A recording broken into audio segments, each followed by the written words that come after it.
Okay, hi guys. I hope you're doing well. Welcome to this AFM marathon session. This is Luqman Rafiq. I am the tutor for the course AFM. We are going to start off with this AFM marathon session. And before I start off, let me actually discuss a bit about the agenda for today.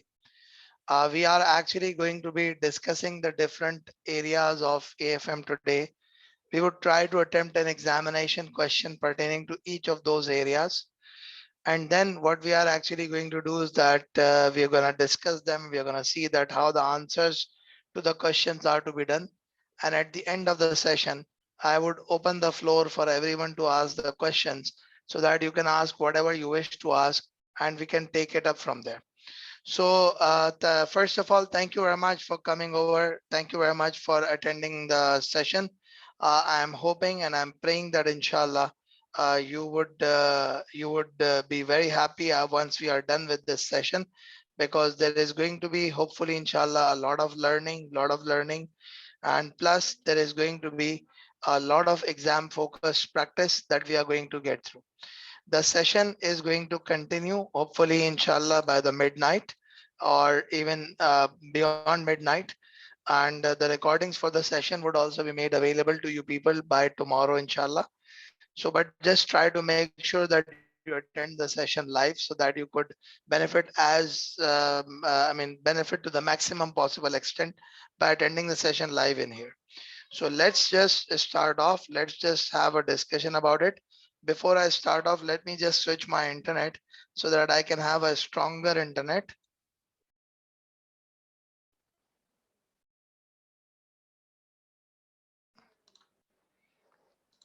Okay.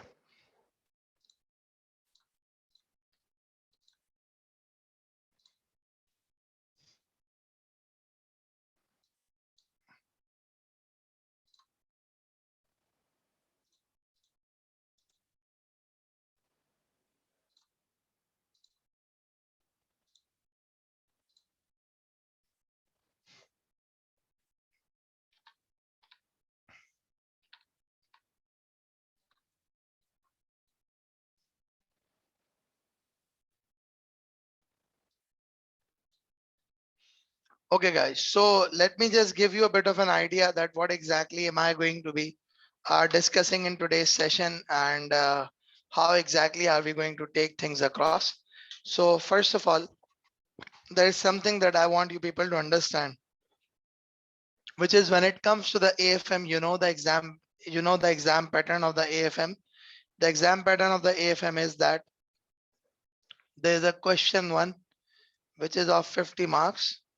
Then you've got question two, question three, and each one of them is of 25 marks. So I repeat, you've got question number one, which is actually of 50 mark. Then you've got question number two, and you've got question number three. Each one of them is of 25 marks. Now, if I discuss further about it, so with respect to the examination, the core areas of the syllabus, the core areas of the syllabus include the investment appraisal,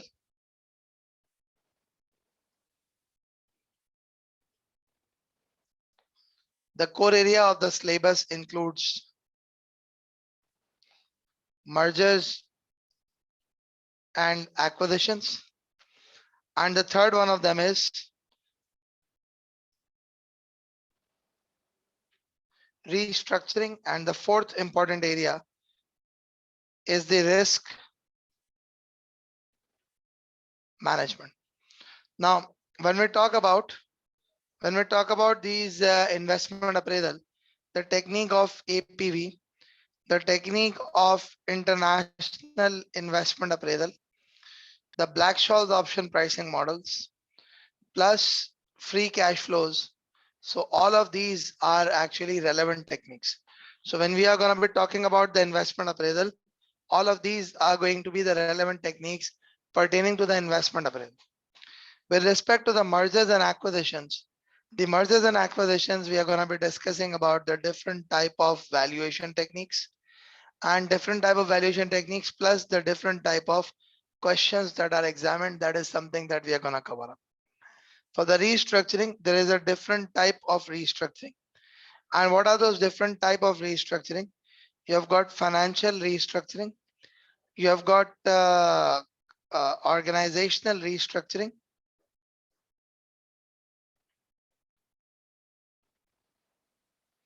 and you've got a portfolio restructuring. And lastly, when we talk about the risk management, there's basically currency risk management, and there is interest rate risk management. I bet there is currency risk management, and then there is this interest risk management. That is something that is actually going to be there. So when we are going to be talking about the investment appraisal, and when we are going to be talking about the other topics, so you've got these four areas which are the important areas of the syllabus. What I would actually try to do is that I would try to make sure that I go through all of these areas. I repeat, I would try to make sure that I go through all of these areas and try to do a question on each one of them so that you could have a good practice for the examination.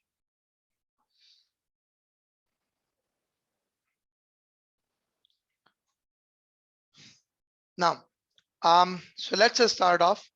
The first thing that I'm actually going to do is that I'm going to have a quick recall of the weighted average cost of capital.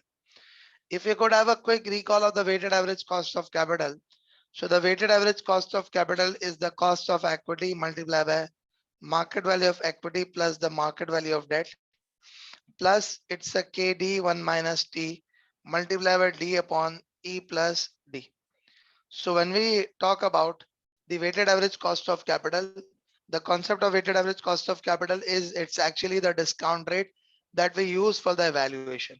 And for the weighted average cost of capital, it's the KE multiplied by market value of equity divided by market value of equity plus debt, and then the KD 1 minus T and so on and so forth. Then what actually happens is that when it comes to the KE, the cost of equity, the cost of equity could be calculated using two formula. And what are those two formula? That could actually be the capital asset pricing model. That could actually be the dividend valuation model. When we talk about the capital asset pricing model, the capital asset pricing model is basically going to be like this. The KE is equivalent to RF plus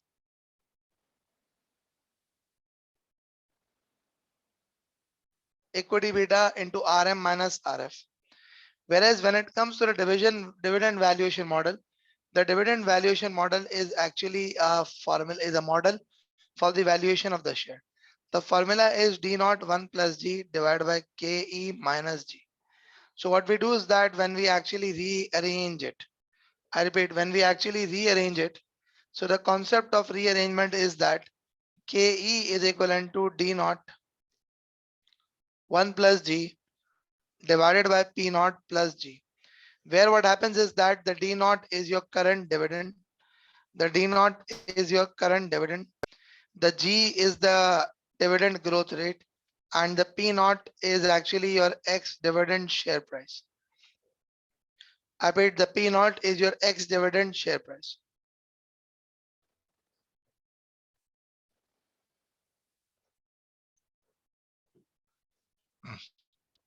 So when we talk about the weighted average cost of a capital, the cost of equity could be calculated using a CAPM, and the cost of equity could be calculated using the dividend valuation model. Now what next is there when we talk about the cost of debt? So always remember this is simply the cost of debt. But what we use with respect to the WACC is the KD1 minus T, which is the after tax cost of debt which we use. Generally what we do is that we use the after tax cost of debt. And in order to calculate the after tax cost of debt, there are few things which we need to understand. For example, if you have got a non-traded debt, so for the non-traded debt, it's just I percentage, the interest percentage multiply 1 minus T. And for the traded debt, if it is redeemable, you calculate the cost using IRR. And if it is irredeemable, you calculate the cost as interest divided by market value. You calculate the cost as interest divided by market value. That's how things are actually going to be. I repeat, that's how things are actually going to be. So whenever we talk about the concept of I repeat, whenever we talk about the concept of weighted average cost of capital, this is how weighted average cost of capital is calculated. Now, there are few things that you actually need to understand, which is basically the concept of risk adjusted WACC. Thank you for highlighting. Thank you for highlighting. It has to be interest 1 minus T divided by market value. It has to be the after tax interest. Thank you, Farhan Ahmed, for identification. Now, let's move a bit forward and let's discuss further. So when we talk about the concept of um, at times what happens is that there is a concept of risk adjusted WACC.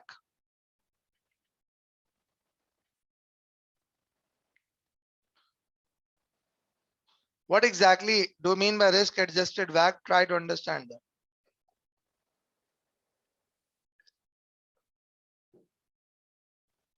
If you undertake an investment, I repeat, if you undertake an investment,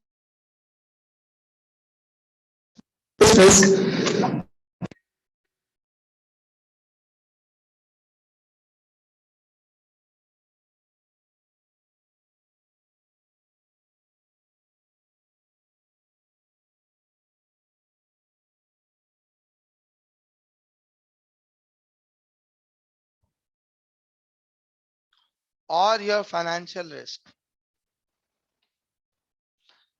if any of these changes, then what you need to do is that you need to use the risk adjusted WACC.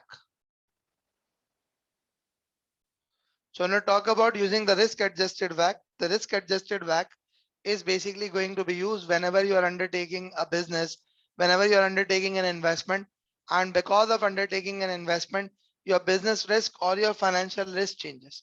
Now, what exactly do you mean by business risk changes? So the concept of the change in the business risk is actually going to be like this. I bet the concept of change in the business risk is actually going to be like this, that the business risk is that when you actually change your line of business, like maybe possible you were a manufacturer and now you are actually becoming a trader. You are dealing in textiles, now you are dealing in wood, etc., etc. So that is where the business risk actually changes. The financial risk changes whenever your business is gearing changes. I repeat, whenever your business is gearing changes, the financial risk actually changes. I repeat, whenever your business is gearing changes, the financial risk actually changes. So whenever we have got a risk adjusted WACC to be calculated, so you need to understand the concept of beta. The beta that we use in the capital asset pricing model, it's actually a risk coefficient. The beta is actually a risk coefficient. And these betas could actually be of three types. What could be the three types of beta that could exist? There could be an asset beta, there could be a debt beta, there could be an equity beta. The asset beta, what does it include? It actually refers to the business risk. The measure of a business risk of an entity is the asset beta. The debt beta is basically the measure of the financial risk of the entity, and the equity beta is the business risk plus the financial risk. The equity beta is the business risk plus financial risk. When we talk about the relationship of the equity beta and the asset beta and the debt beta, so let's just try to understand that the debt beta is equivalent to what? Sorry, the asset beta is equivalent to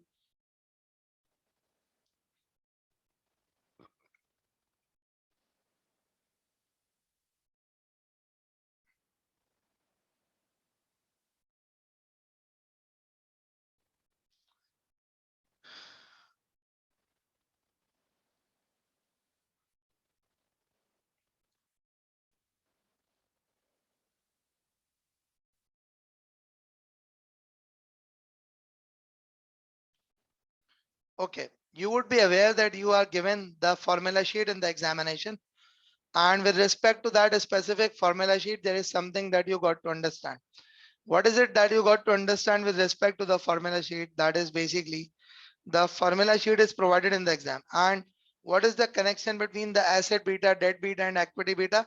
The asset beta is equivalent to equity beta into E upon E plus D1 minus T plus debt beta into D1 minus T divided by E plus D1 minus T. Now, we usually assume that there is a negligible risk. I repeat, we usually assume that there is a negligible risk.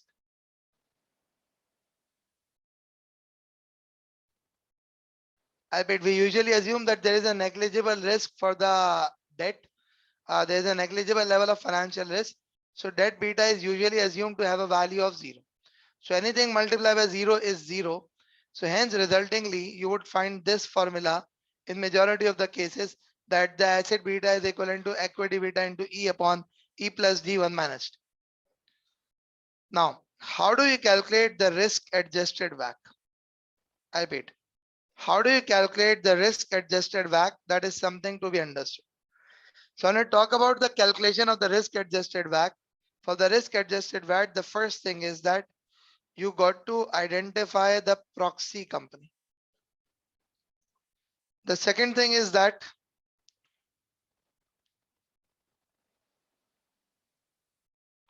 de-gear proxy beta. The third thing is that re-gear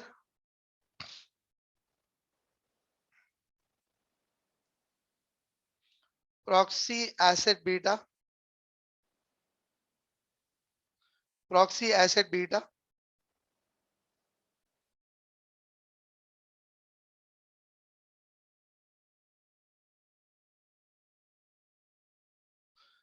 At proposed gearing levels. And the fourth one of them is that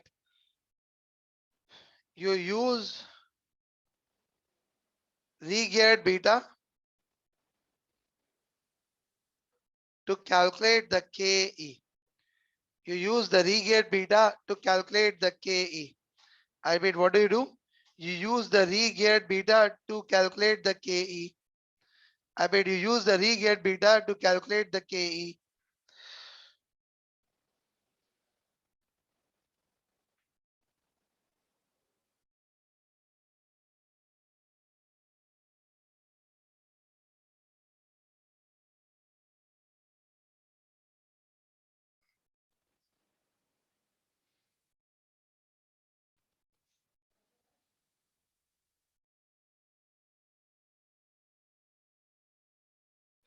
Now, so what do we mean by this? First of all, we say that identify the proxy company.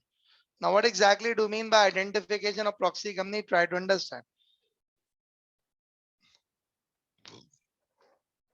Whatever industry that you are planning to invest, I repeat, whatever industry you are planning to invest, so a similar type of company in that specific industry is proxy company. So identify a proxy company which should ideally be a listed company. You de-gear. De-gear, what do you mean by de-gear? De-gearing of the beta means converting the equity beta to asset beta. So you got to de-gear the beta and then you got to re-gear. What do you mean by re-gearing? So when we talk about the re-gearing, it's actually converting the asset beta to equity beta. That's called re-gear. And then use re-geared beta to calculate KE. That's what you do. I repeat, use the re-geared beta to calculate the KE. That's what you do. So whenever we talk about, I repeat, whenever we talk about the concept of the risk adjusted WACC, this is how you actually do the risk adjusted WACC. Now, I'm going to refer to one of the questions of the examinations that has been tested in the past. The question has got multiple areas. So we're going to be talking about each one of those areas right now. The name of the question is TISA company.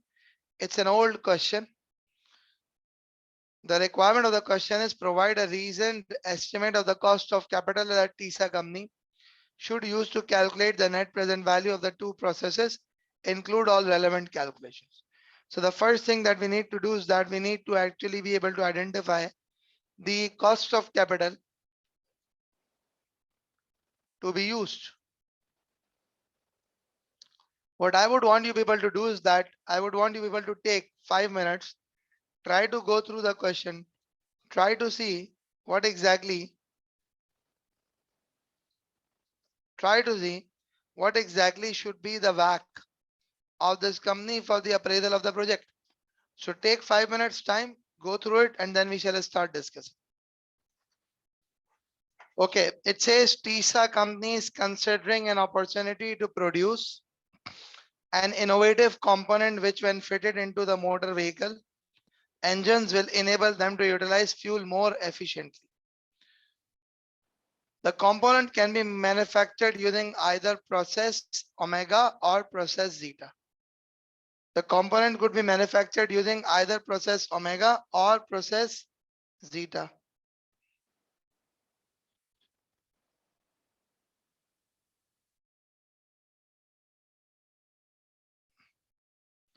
Now, although this is an entirely new line of business for TISA company, when it says entirely new line of business, that means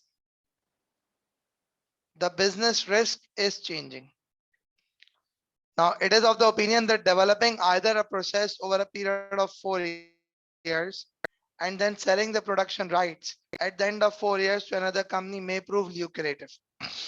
The annual after-tax cash flows for each process are as follows. You've got process omega, you've got process zeta. Now it says TISA has 10 million 50 cent shares. The shares which have been issued are 50 cents par value each, trading at 180 cents each. So 180 cent is $1.8. This is half a dollar. Its loans have a current value of $3.6 million and an average after-tax cost of debt of 4.5%. So the KD 1 minus T is 4.5%. TISA company's capital structure is unlikely to change significantly following the investment in either process. So what happens is that TISA company's capital structure is unlikely to change. Now what next is there? It says Elfu company manufactures electronic parts for cars, including the production of a component similar to the one being considered by TISA company. So what actually happens is that Elfu company manufactures parts which TISA company is considering. So Elfu company could be considered as your proxy company. Elfu's equity beta is 1.4 and it is estimated equivalent equity beta for its other activities, excluding the component production, is 1.25. Elfu has 400 million 25 cent shares in issue, trading at 120 cents each. Its debt finance consists of variable rate loans redeemable in this. The loans paying interest at a base rate plus 120 basis points have a current value of this much. It can be assumed 80% of Elfu's debt finance and 75% of equity can be attributed to other activities, excluding the component production. Both companies pay annual corporation tax at 25%. Current base rate is this. Market risk premium is this. Now, try to understand something. Try to understand something. What is actually happening in this scenario is that a very important point with respect to handling the examination question is to actually decode the scenario. That what is actually going on. I repeat, the important thing is to be able to decode the scenario. Let's talk about TISA company. I repeat, let's talk about TISA company. That what is TISA company all about?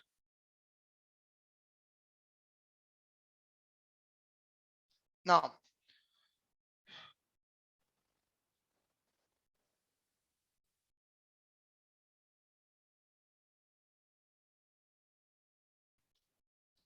it says TISA company. Now, what is happening is that TISA company wants to diversify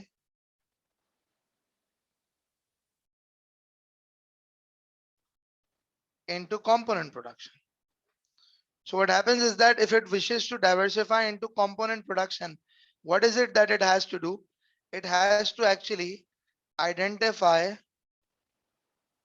a proxy company. It has to identify a proxy company. So the proxy company that has been identified is Elfu company. The proxy company that has been identified is Alfu company. And Alfu company has got two businesses. One of them is component production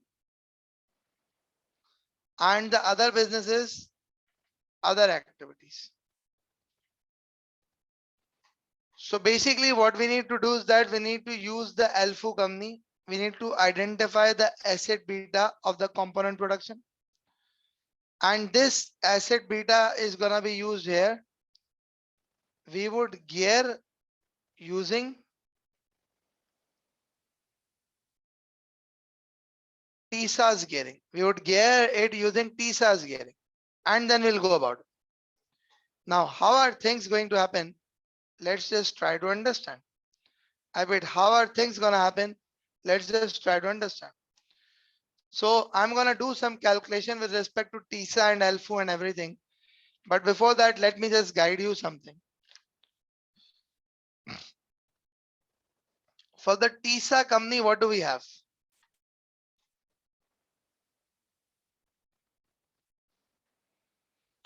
For the TSA company, what do we have? We have 10 million equity shares trading at 180 cents each.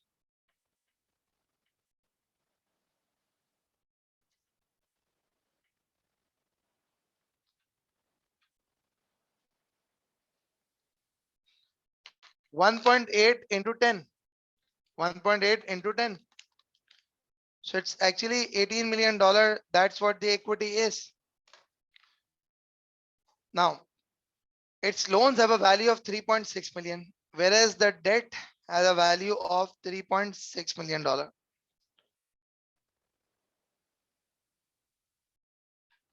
The cost here is 4.5%.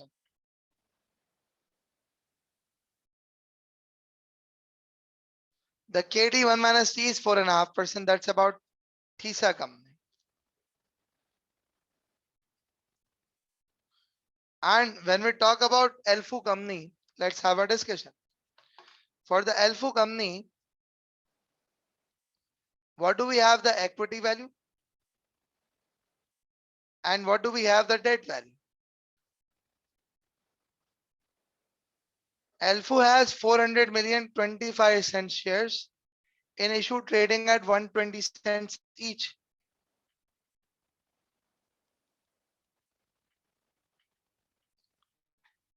The debt is actually trading at 96 million.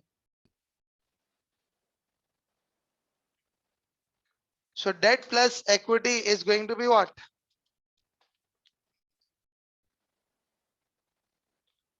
576. Debt plus equity is going to be 576. Now what next is there?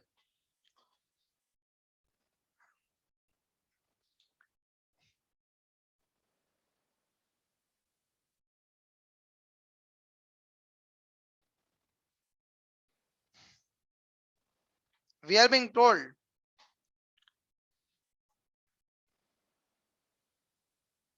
that component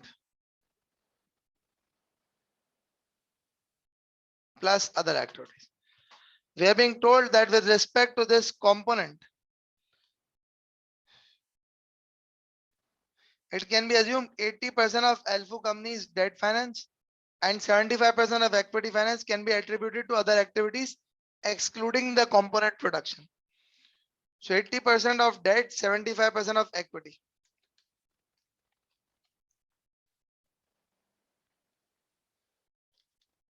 This is 19.2.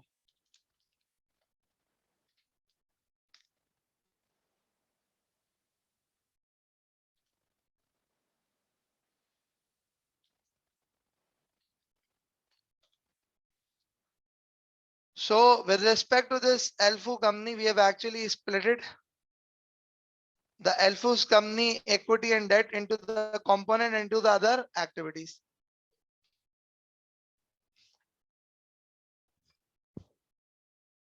Now let's move a bit forward and let's try to understand further.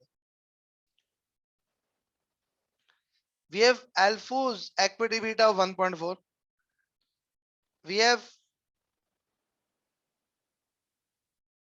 Other activities, equity beta 1.25. So how are things gonna happen? The first thing that you got to do is that you got to say that Alfu's asset beta needs to be calculated. Alfu's asset beta needs to be calculated. How you would calculate the asset beta of Alfu? You would say asset beta is equivalent to equity beta multiplied by E upon E plus D 1 minus T. So hence what is actually going to happen is that the asset beta of Alfu company is going to be the equity beta. What is that equity beta? It's 1.4 multiplied by 480 divided by 480 plus 96 into the tax rate is 25%. So hence resultingly what's going to happen?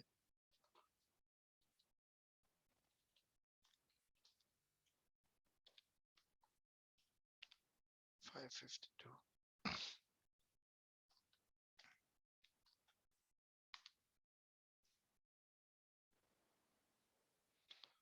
1.2174.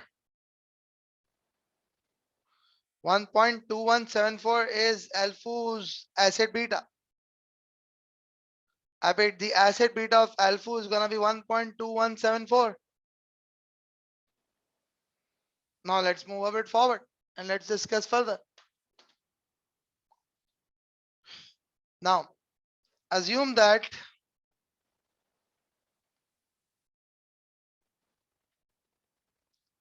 weightage of each segment is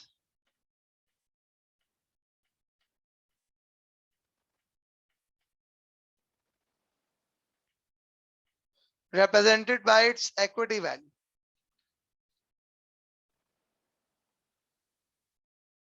Okay, why market value use rather than nominal? It's always going to be like this because you see it's actually the risk is based on the market values of debt and equity.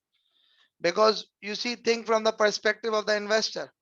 How is the investor going to invest? He would consider the market value. How is the investor going to invest? He would consider the market value.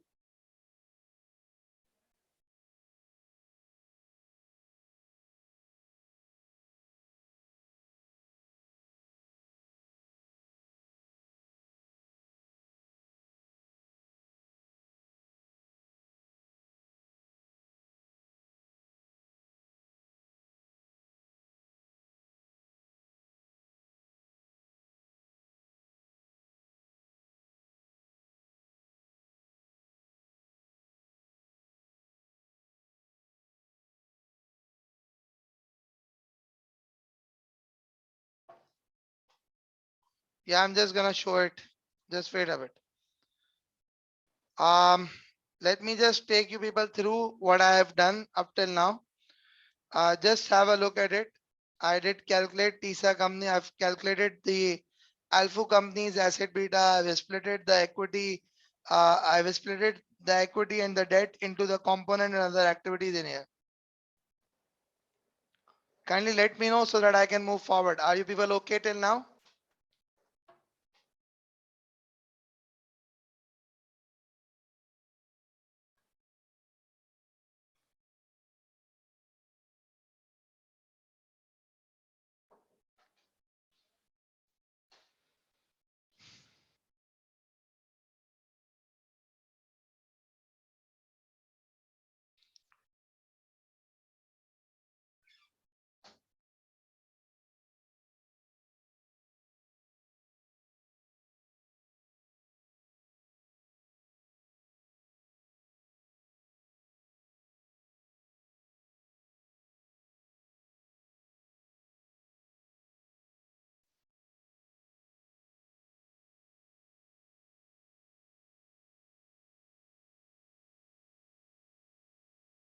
Now let me know when I can move forward now.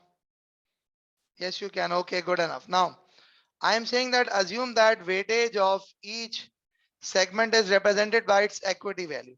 So that means I could say that asset beta of LFO is equivalent to asset beta of other activity multiplied by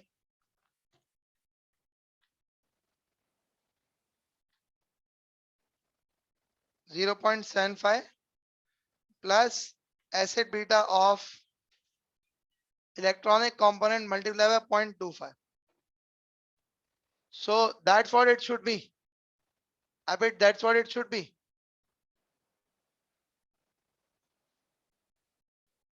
Now, so what are you gonna do? You're gonna say that we have got 1.21, we have got 1.2174 as the asset beta of LFO. We need to have the asset beta of other activities. We need to have the asset beta of electronic segment. So now what else is going to be there? Can we just do the calculation for the asset beta of the other activities? The answer is yes. If I say asset beta of other activities, the asset beta of other activities is going to be like this.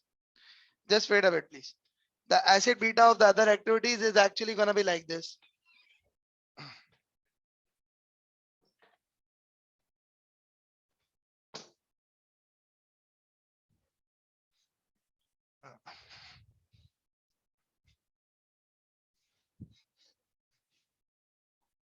चल जाएगा हाँ सोचिए उसमें पाँव दर्द हो जाता है वो जो बड़ी करवाई थी ना पाँव दर्द हो जाता है बहुत ज्यादा बड़ी कर दी है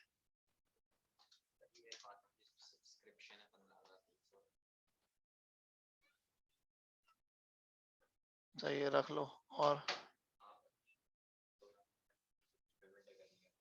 क्या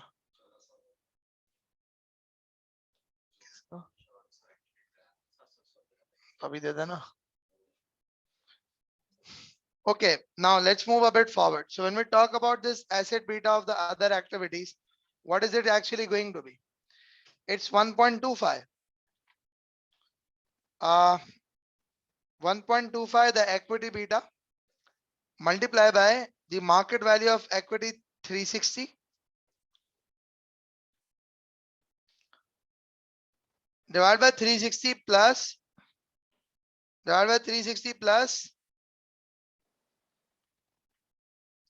76.8 multiplied by 0.75. So if the asset beta of the other activity is, how much is that going to be?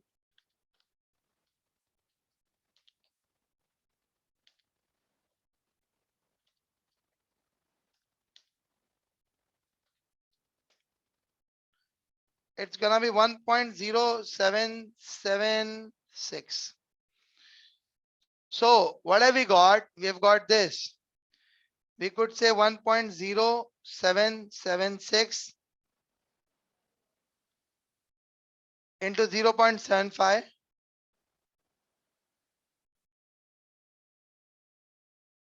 Now the asset beta of the electronic segment is gonna be what? Can you just do the calculation, please? I bet. Can you just do the calculations? I bet. Can you just do the calculations?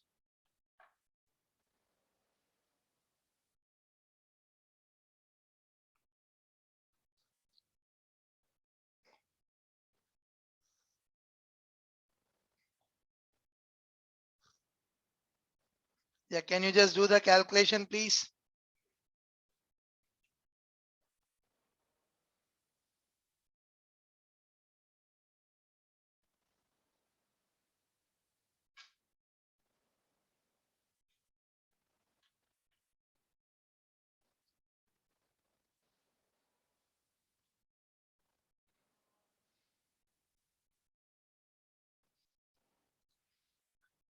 Can anyone else please confirm?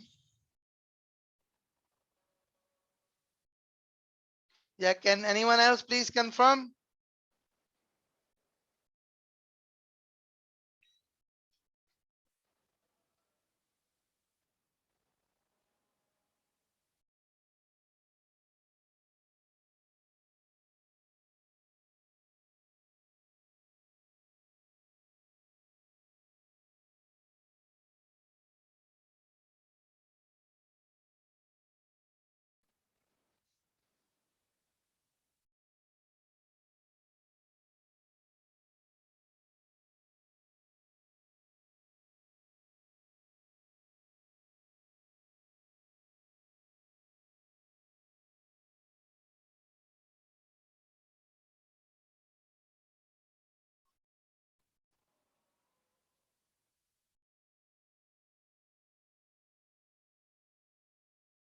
1.636. Hi guys, I hope you are doing 1.636, right?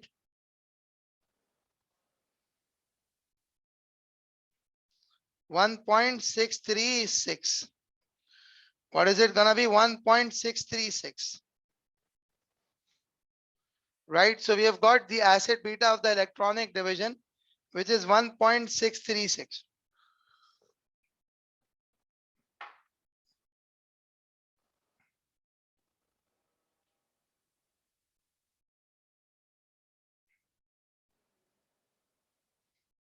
Now, try to understand something. So the asset beta is gonna be 1.636. So what are we gonna do when we are gonna calculate this? The risk adjusted beta for or the discount rate for TISA company. What are we gonna do? We're gonna re-gear the asset beta at TISA's gearing levels. Asset beta is equivalent to equity beta multiplied by market value of equity divided by market value of equity plus market value of debt 1 minus T.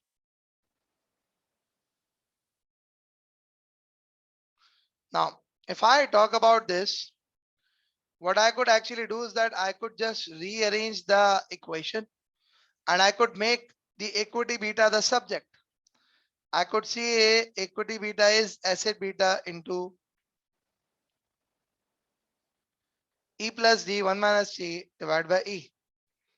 Hence, what is actually going to happen is that the 1.636 asset beta multiplied by the market value of equity of TISA company. It was 18 million and then 3.6.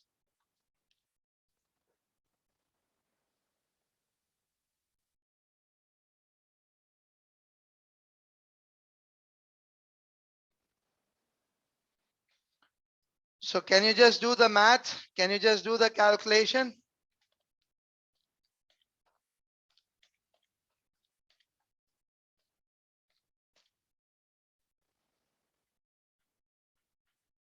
$1.8814. I bet what is it gonna be? 1.8814. Now try to understand further.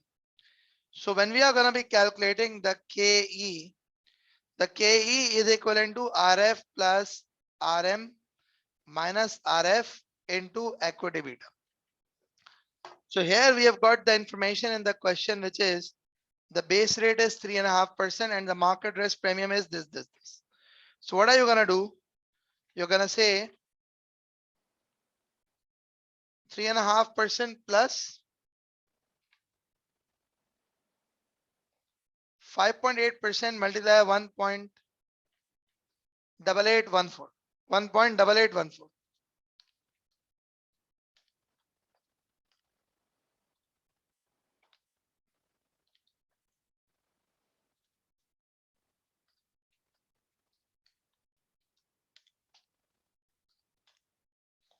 So it's actually gonna be 14.41%. Is that how it is? It's actually gonna be 14.41%. I wait, what is it gonna be? 14.41%.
Yeah, are you people okay with this?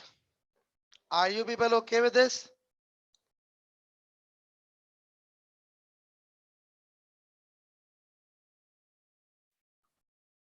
Hello, are you people there?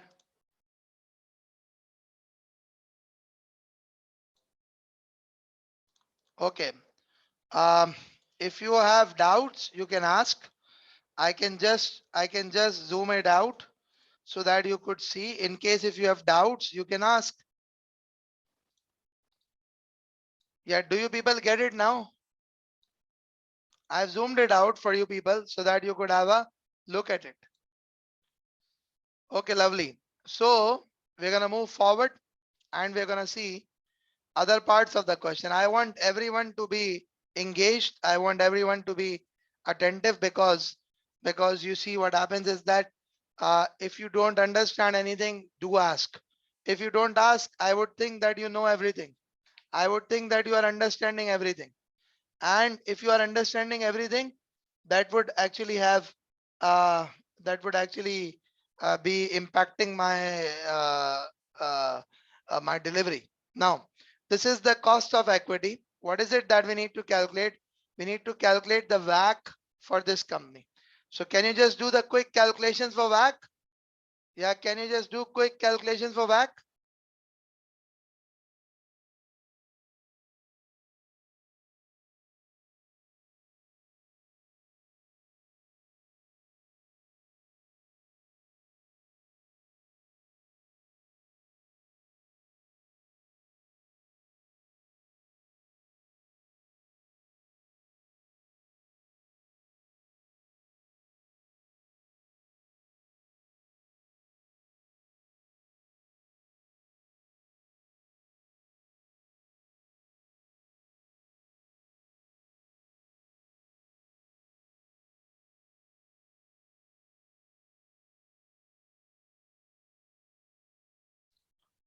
The WACC is gonna be 12.75%.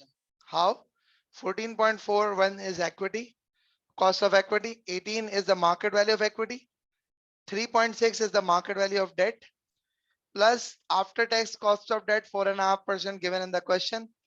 Multiply by this value, you end up getting 12.75 as the cost of equity. You end up getting the 12.75 as the weighted average cost of capital.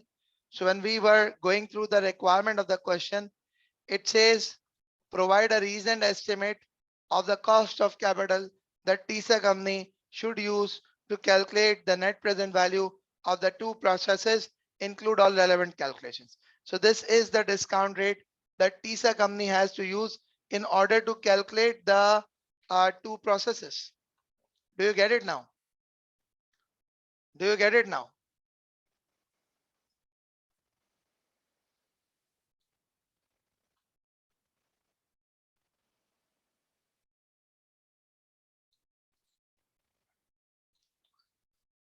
Okay, now let's move a bit forward and let's have a bit of a discussion further. What is the next requirement to the question? It says calculate the internal rate of return and the modified internal rate of return for the process omega. Given that IRR and MIRR of process zeta are this and this respectively, recommend which process, if any, TISA should proceed with and explain your recommendations. So what is it that we have to do? We have to calculate the IRR and we have to calculate the MIRR. Now, let me have a discussion about the IRR. Let's have a quick recall of the IRR. You know what is an IRR?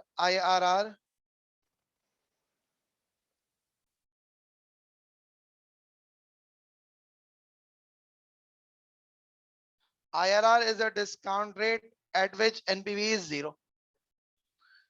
IRR actually tells you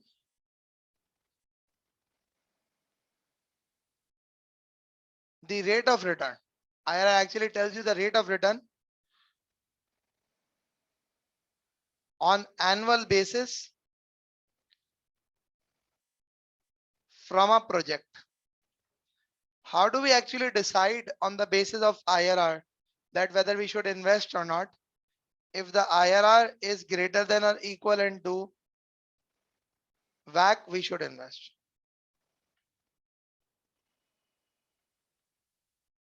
If the IRR is less than WACC, we should not invest. We should not invest. Now what next is going to be there? To calculate the IRR, we use this formula, which is A% divided by plus capital A minus capital B multiply B% minus A%. Gives you A% is equivalent to lower percentage. Capital A is NPV at A%.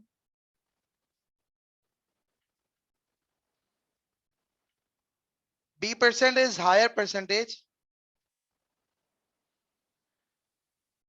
And capital B is NPV at B%.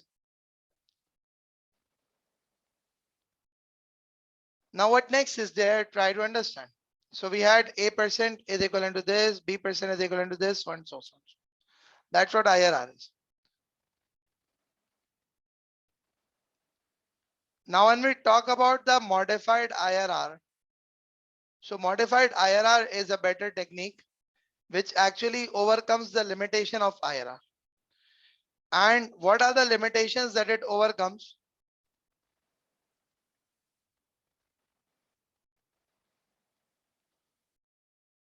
So modified IRR specifically addresses the limitations of IRR. What are the limitations of IRR? Number one is that the number one of them is in case of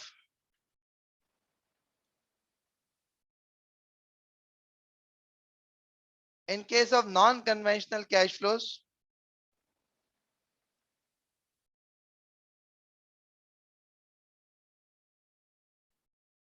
multiple IRR are produced. Now, what exactly do you mean by non-conventional cash flows?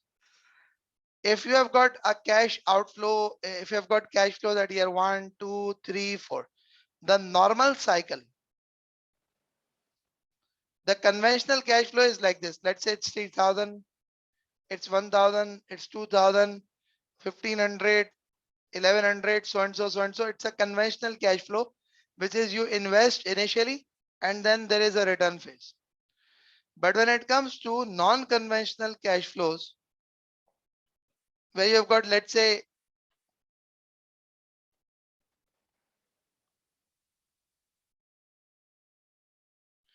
so this is a non-conventional cash flow.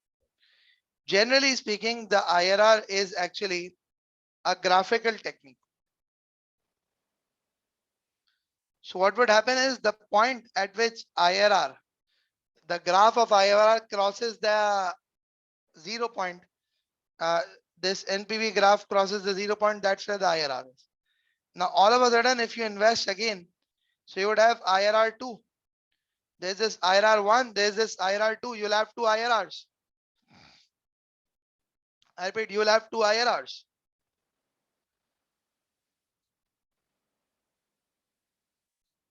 Yeah, that's another limitation, Yolanda. I'm just gonna come on to that.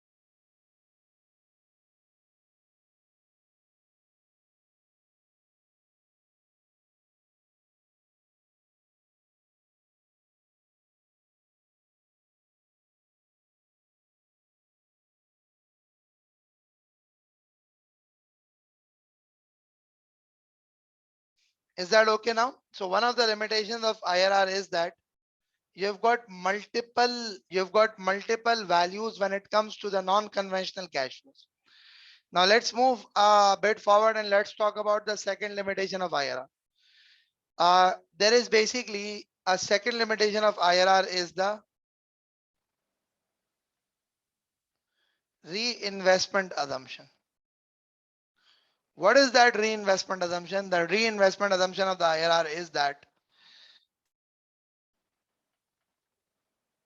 all cash flows generated.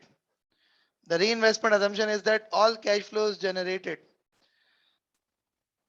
are reinvested at IRR during the life of the project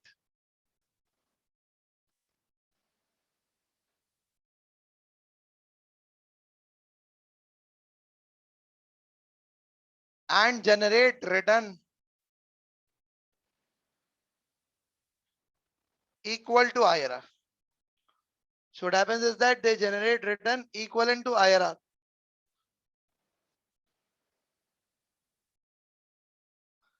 So now what happens is that again this reinvestment assumption is not a valid assumption. Why? Because just think about it. For example, if you have got IRR of 10% and your WACC is 8%. So the assumption is that whatever cash flows that you will generate in year one, you would reinvest it and you will get that you'll get returns equivalent to 10% on those cash flow anywhere you would invest. Now this is a very unreasonable assumption. How can you continuously get the same return? You just cannot get the same return.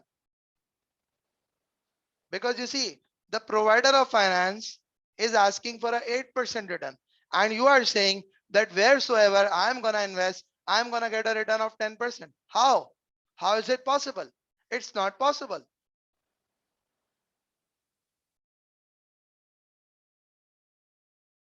So basically, the reinvestment assumption is also one of the limitations. So amongst the different limitations, one of them is it produces multiple IRR in case of non-conventional cash flows. Second is that the reinvestment assumption is not valid. Um, so what happens with respect to MIRR is that MIRR overcomes these limitations. I bet MIRR overcomes these limitations. And when we talk about the MIRR, there are multiple formula of calculating the MIRR. And you're also being given the formula in the examination paper. So we are just going to talk about it a bit later right now. So first of all, let's talk about this. It says calculate IRR for process omega. Let's go on to process omega. We have after tax cash flow of 3800. We have year 1 1220, year 2 1153, year 3 this, year 4 this. If I got to calculate the IRR, how am I going to calculate the IRR? Let's just try to see.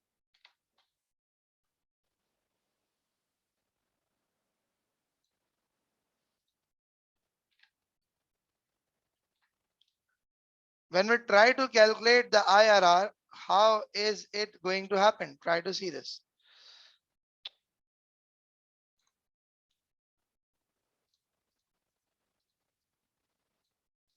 So for the process omega, the IRR is going to be like this.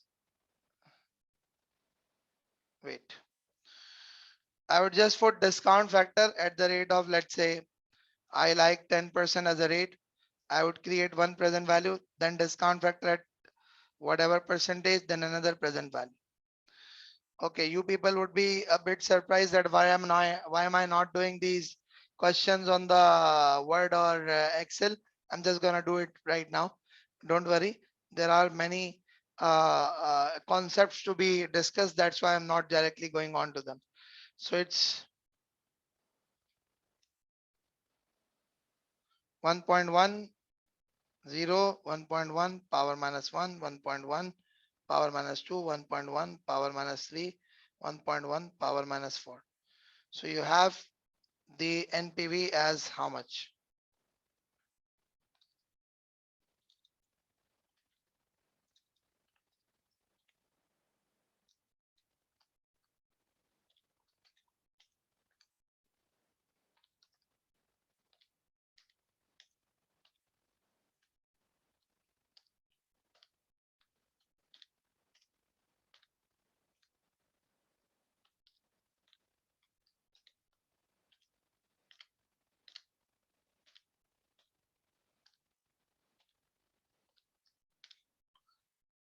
Okay, 19 19 is your positive NPV. If I say discount factor at 20%,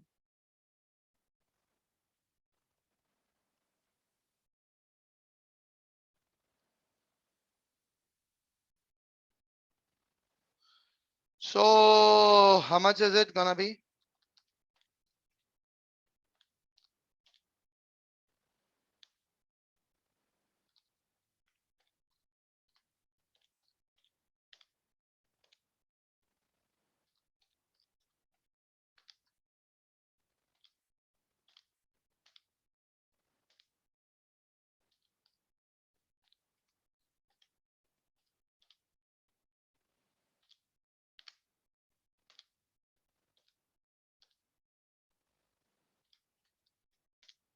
Okay, this is also positive 666. Uh, yes, you got to assume the discount factors in the exam. So when you talk about the IRR, it's actually gonna be what? It's actually gonna be 10% plus 1919 divided by 1919 minus 666 multiply by 20% minus 10%. Hence, resultingly, what would happen is that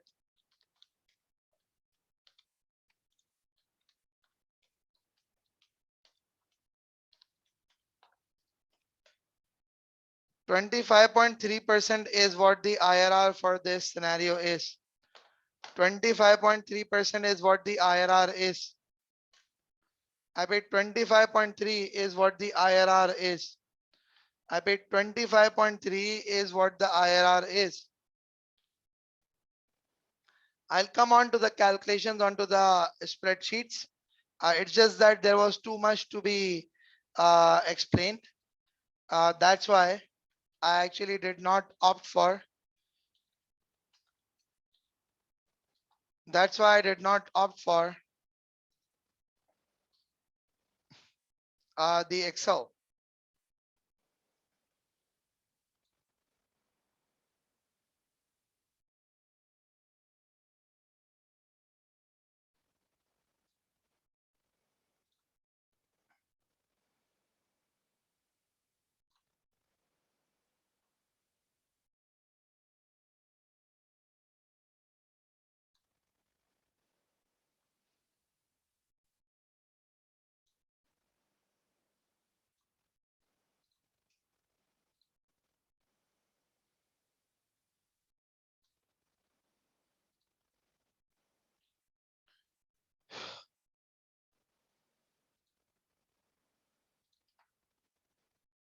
Okay, now let me just take you people through the formula sheet which is made available in the examination. And you could see that there is this MIRR formula. What is this MIRR formula? It says PVR is present value of return phase. PVI is the present value of investment phase.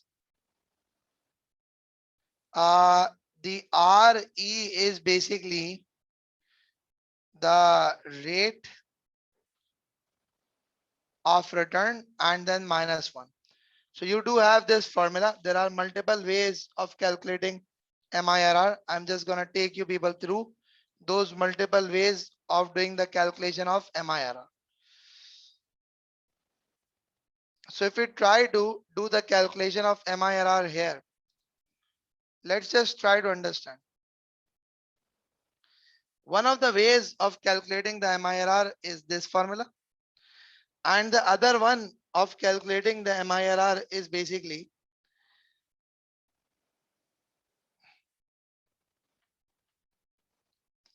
MIRR is terminal cash flows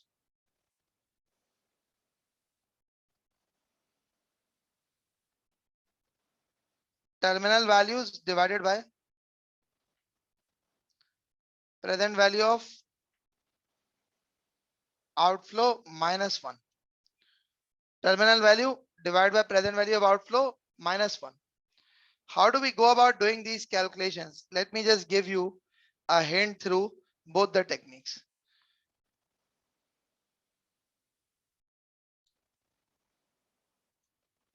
Let me just give you a bit of a hint through both the techniques. So what is the assumption in IRR? The assumption in IRR is basically that this is time period 0. The cash flow in year 1 would be invested. The year 1 cash flow is going to be invested for year 2, 3 and 4. The year 2 would be invested for 3 and for 4. The year 3 cash flow is going to be invested till 4. That's what it actually means. So how do you calculate the terminal cash flows? Cash flow multiplied by 1 plus R power n minus 1. The cash flow multiplied by 1 plus R power n minus 1. How do we do it? Time period, cash flow, multiplier, terminal value. The time period 1, time period 2, 3 and 4. 1220, 1153, 1386, 3829. The we did calculate the WACC, I guess. We did calculate the WACC in this scenario. Yeah, did we calculate the WACC? Yes, it was 12.75%. So what are you gonna do? You're gonna say 1.1275 power n minus 1. So it's 4 minus 1.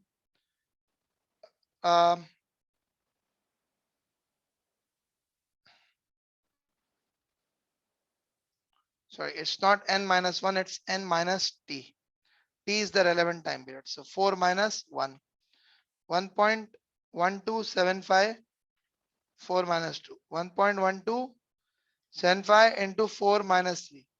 1.1275 power 4 minus 4.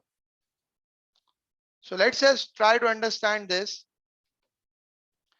It's actually going to be 1220 into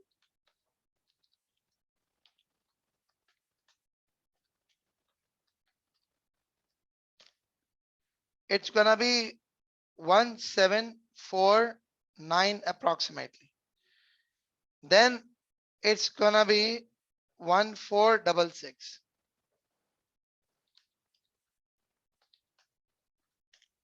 Then it's going to be 1563. Then it's going to be 3829.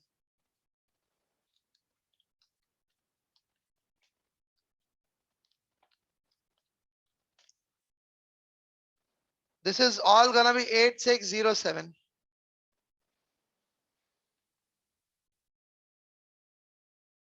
So if you talk about IRR, MIRR, it's actually going to be 8607 divided by what's the investment? 3800. Root. What's the root? What's the total duration? It's 4 minus 1. Can you just let me know what's MIRR?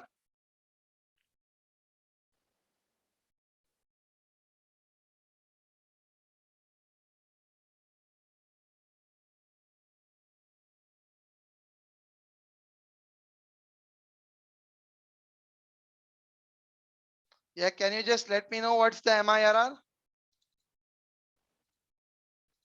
I'm zooming it out for you people.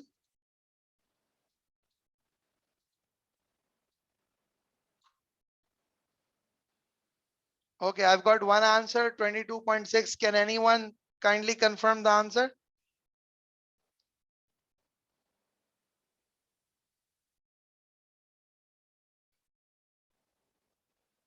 Okay, thank you. 22.7% approximately is what the MIRR is. 22.7% is what the MIRR is.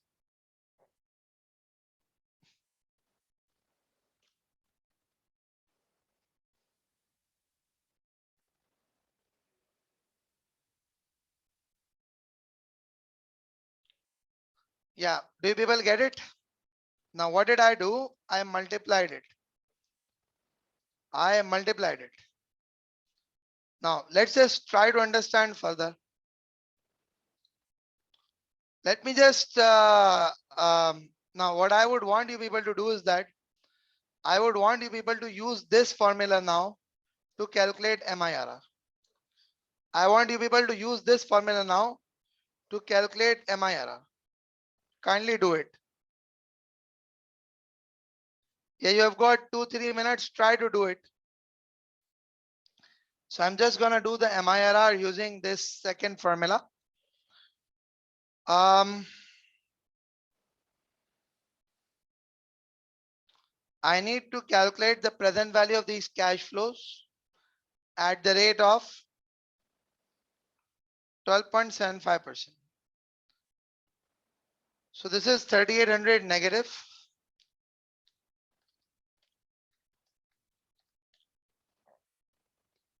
This is 1082.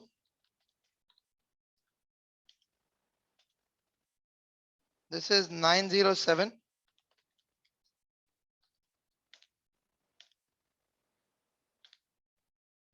This is 967.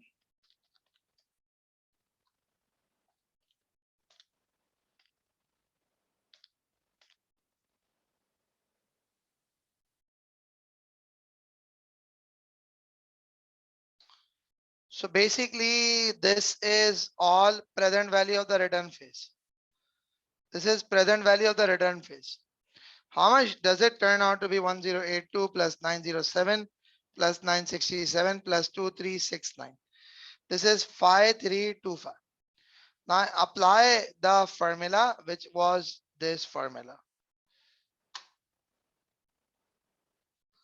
Apply the formula, which was this formula now. So if you're going to apply this formula, it's actually going to be like this. The return phase is 5325 divided by investment phase is 3800. Under root, because it's power 1 upon n. So under root 4, then you got to multiply it with 1.1275 and then you got to minus 1. So you will probably be getting what? The 22.7, right? So again, it's the same answer. The formulas are different. You can use either of the formula. I bet you can use either of the formula. Both the formulas are allowed to be used. I bet you could use both the formulas. Both the formula are allowed to use. Now, why have I touched this specific area today? Because I know this thing that a lot of students, they don't actually go through these revisions. We rather tend to focus on the areas which are like examined in more detail. So that is why I've actually uh, gone on for this specific formula, these topics. Now, so let's move a bit forward and let's talk further. The last part of this question, which is, okay, sorry. It says and recommend the process, which process, if any, should proceed with and explain your recommendations. Now see, here you have got zeta. The IRR is 26.6. The MIRR is 23.3. The omega, we did calculate the IRR. We did calculate the IRR. It was 25.3%.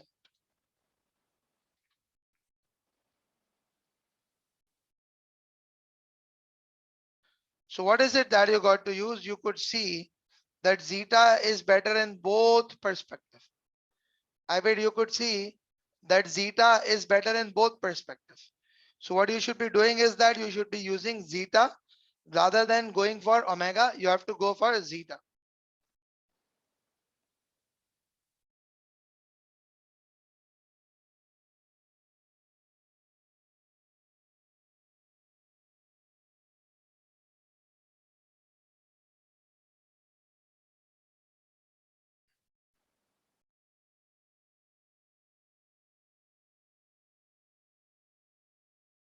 Is that okay? Now, lastly, it says LFU has estimated an annual standard deviation of 800,000 on one of its other projects. Based on a normal distribution of returns, the average annual return for this project is 2.2 million. Requirement is estimate the project's value at risk at 99% confidence level for 1 year and over the project's life of 5 years. Explain what is meant by the answers obtained. Now, a very important point to understand is that we need to have a quick revision of VAR, the value at risk.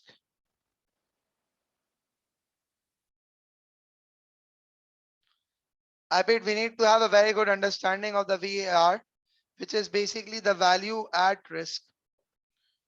Now, when we talk about the concept of value at risk, what exactly do you mean by value at risk? Let's try to understand. So value at risk is the maximum loss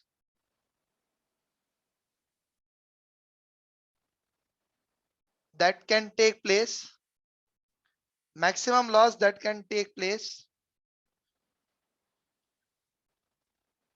on portfolio for during a specific time.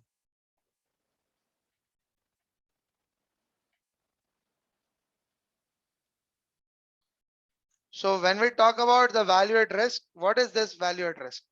Value at risk is the maximum loss that can take place on a portfolio during a specific time. The maximum loss that can take place on a portfolio during a specific time. Like let's say I'll just give you an example.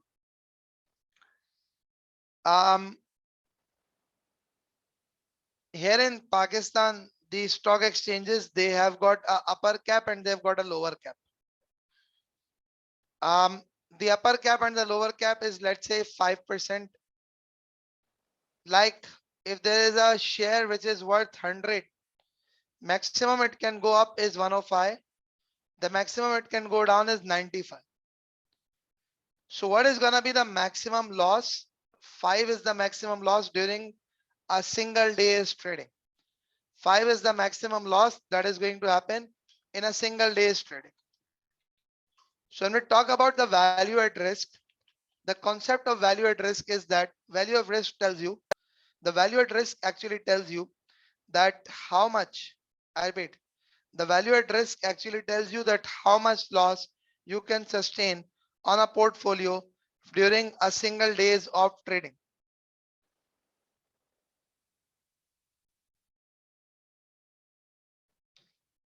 The value at risk could be calculated for different, the value at risk could be calculated for different confidence levels.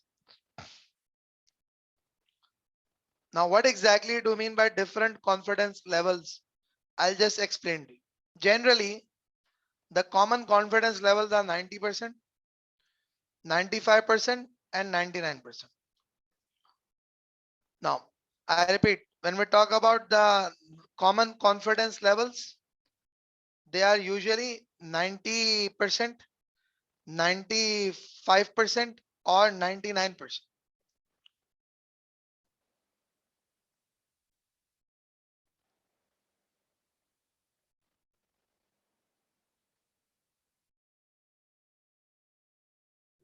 Now, when we talk about this 99%, so it actually says that the value at risk, what is it gonna show? The value at risk is gonna show the 1% chance of loss in value. It will show 5% chance in loss of value. And this will show 10% chance in loss of value. So that is what value at risk is actually going to tell you. Now, that means the greater the confidence level, so you are actually showing the smallest possible movement that could actually happen. Now, how are we gonna identify the values so and so, so and so? So let me just let me just tell you, we need to use the Z score. What is this Z score? We use the Z score using the normal distribution table. We use the Z score using the normal distribution table. So how do we go about doing these calculations? Let's just try to understand this.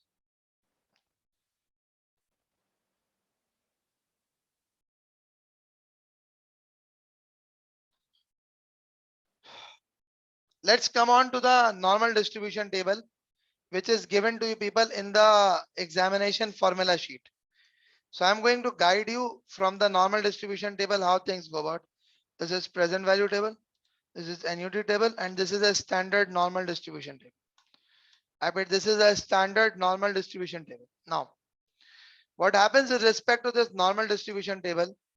This whole is actually the probability. Generally, the normal distribution curve is a bell shape. I'm sorry, my drawing is not very good. I was very bad at art. No, it's a bell shaped curve. This is basically, let's say, the area under this curve is actually showing the probability. So this area is 0.5 and this remaining area is also 0.5 because the chances of anything happening is 100%. Now just try to understand. What actually happens is that the normal distribution table which is given to us only shows half area. Only shows half area. Yes, it's given in the CB exams also. The normal distribution table given to us only shows half area. It does not show the complete area. So let's say, if I talk about 99%, my normal distribution table is only showing 50% probability area. It's not showing 100% probability area. So first thing that I need to do is that I need to deduct 50% out of it. And I need to say 49% is what I need to identify. 49% is 0.49. So what I'll do is that I will go about roaming around in this and I would try to identify 0.49. So you could see this is 4.898 and this is 0.4901. I could probably say that this is the area where I could say that I've got 0.49.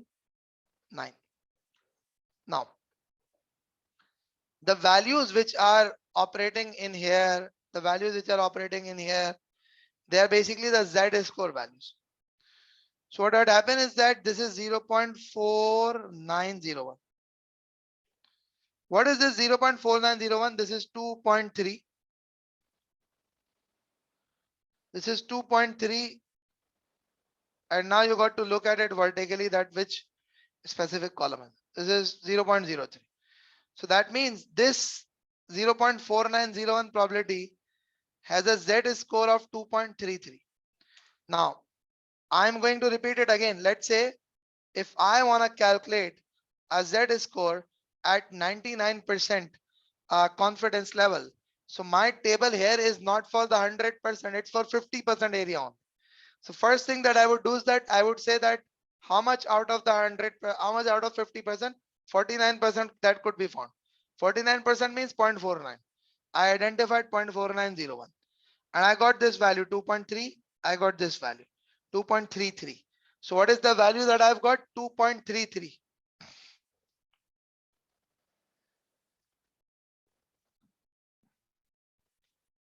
Do you people get it? Yeah, do you people get it?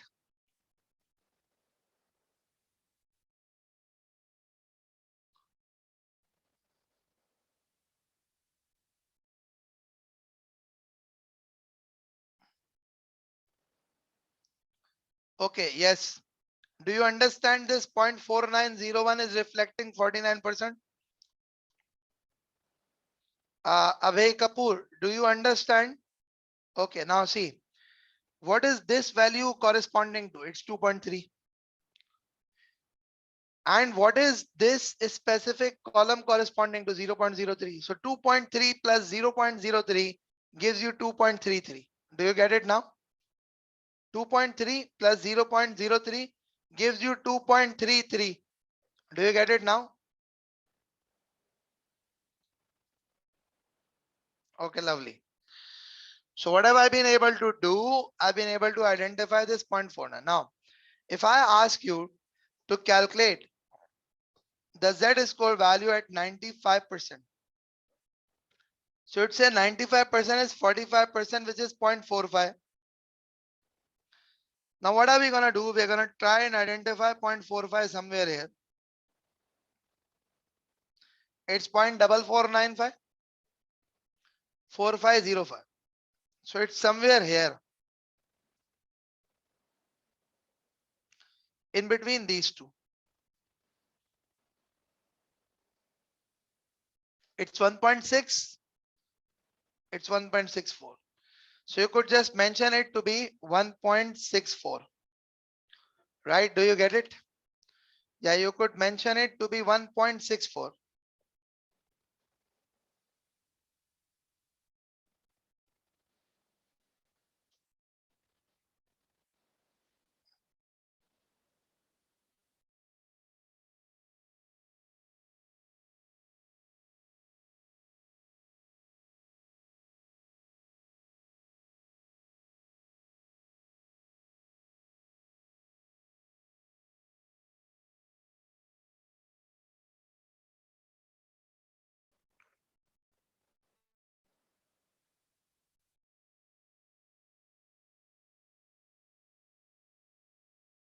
Is this okay now?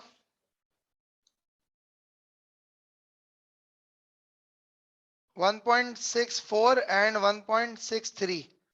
It could be either 1.63 or it could be 1.64, not 1.65. Now, let's move a bit forward and let's try to. Yeah, for 90% confidence, Yolanda, we would be looking at 0.4. So it would be somewhere like this. 3997, somewhere here. Now, let's just try to see things here. So the formula for the value at risk is the Z score multiplied by standard deviation. The VAR for a time period is Z score into standard deviation into under root N. Z score into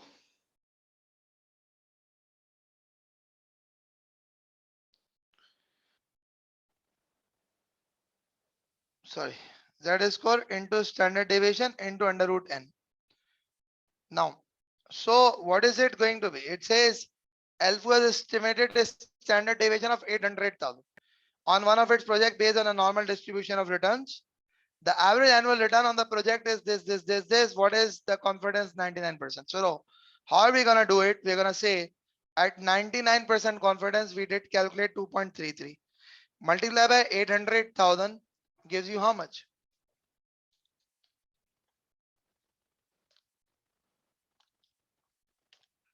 So it's 1,864,000. Now what does it mean? I'll just explain to you. Here it is actually gonna be what?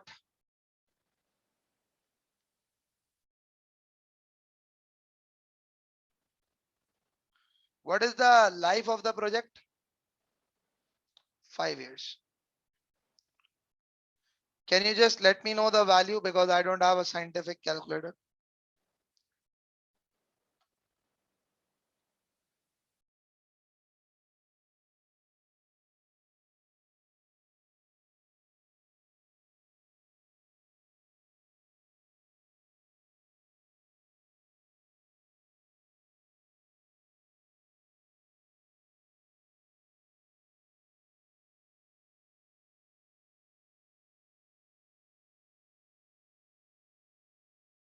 4168,000 approximately. Now, what does this actually means? I am just gonna write it down here so that you people do understand.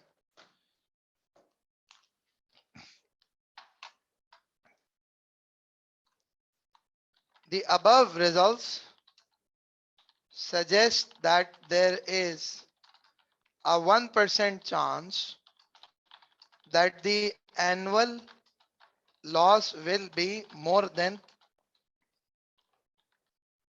1864,000. Hence, if annual return is 2200,000, then we can say that there is a 1% chance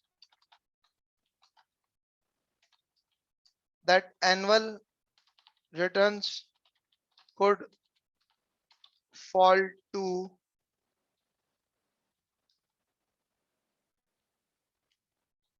$336,000. How? $2200,000 minus $1864,000. Additionally, there is a 1% chance that annual loss could be that the total loss would exceed $4168,000 over the 5 years period. Do you people understand this? Yeah, do you people understand this one?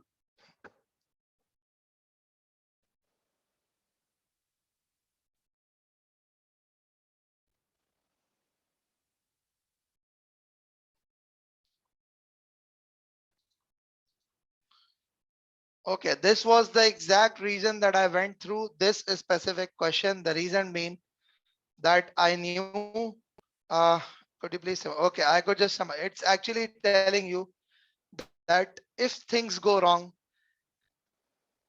we have statistically determined that the maximum loss could be 1864,000 in a year. And the annual return is 22.2 million. So our net return going to be 336,000. There is only a 1% chance of this happening. Otherwise, no. Our loss would not, I mean, like, we are talking with a very high confidence. And for 5 year would loss, the total loss would be 4168,000. That's what we are saying.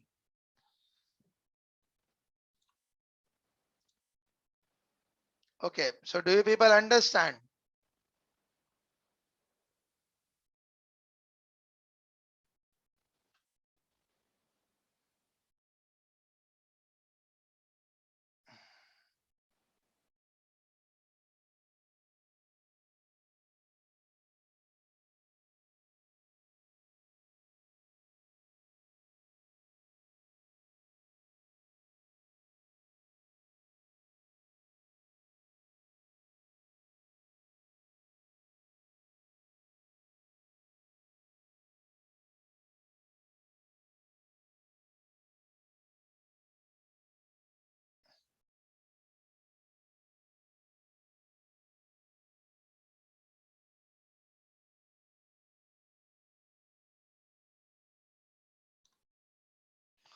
Okay, lovely. So that was the reason that I actually went about with this question.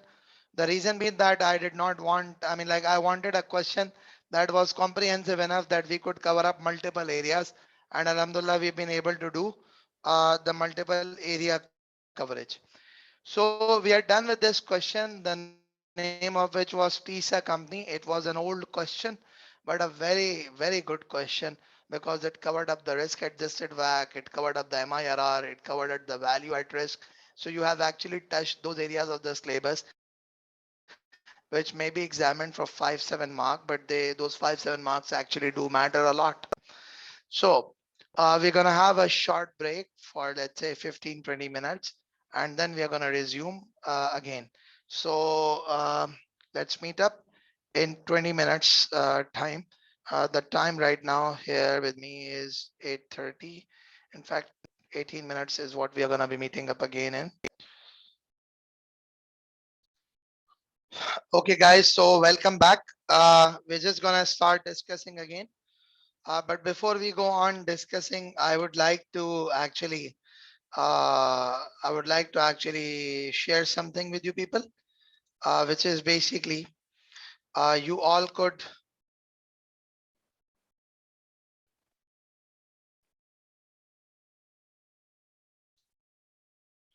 uh, let me show you something.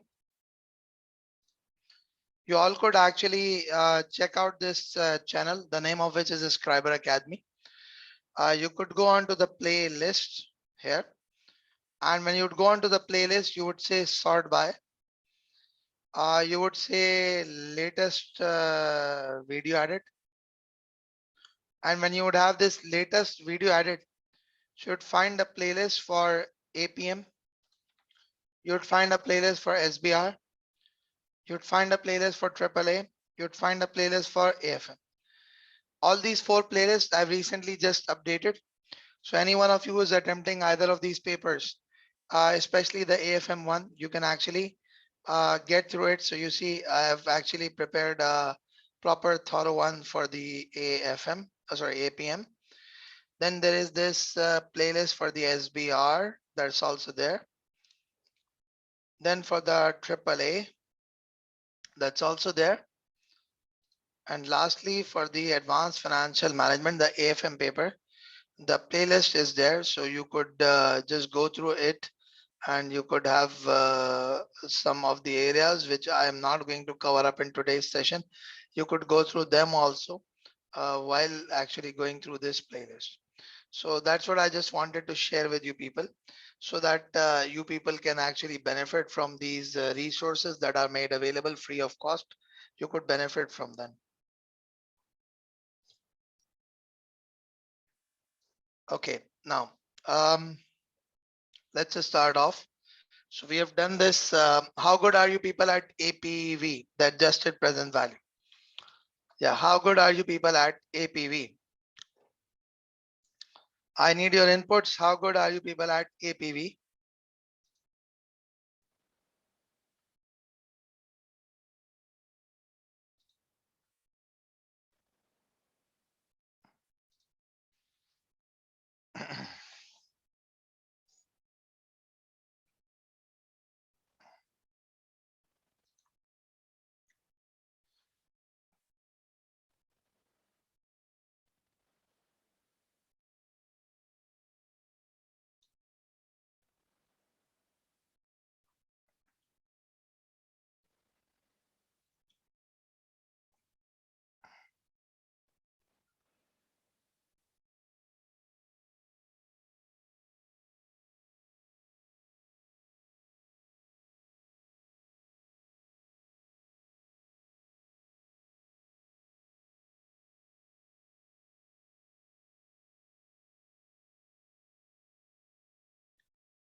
Reasonably well. Okay, now the areas, it's a tough area, reasonably well. Average, tough area. Financing effect concerns me always. Reasonably well. Average, financing side effect in terms of bank loan. Mohsen, I'll just try to see. Sandeep, yes, we will share that the YouTube link. You could just search for Escribir Academy. You could search for myself.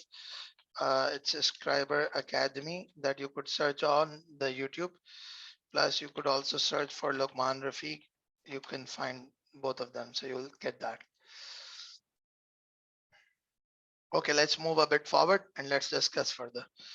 So I think that the students, they are in need of the APV, and we are just going to do that APV thing. So uh,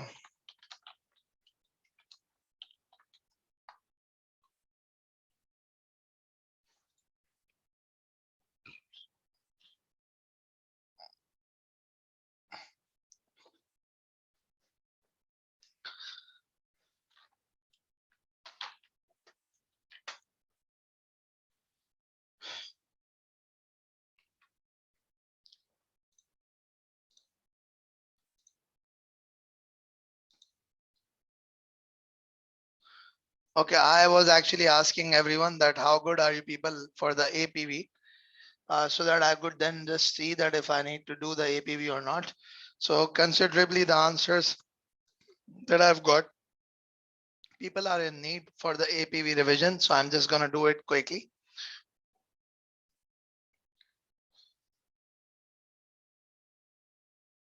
Okay, Yolanda, I think you would have to just be a bit patient while I do these. Uh, Sandeep, which video are you talking about? Sandeep, which video are you talking about? The playlist? Are you talking about the playlist? It's available permanently. Don't worry. You don't have to worry about downloading. We're not going to remove it. I mean, when we have made it available on the YouTube, it's for you to utilize it for the maximum possible time. So they're permanently there, unless and until there is a change, there is an update. That's a different thing. Otherwise, it's gonna remain there. So you could enjoy till whenever you would wish to. Now, so let's just talk about the adjusted present value,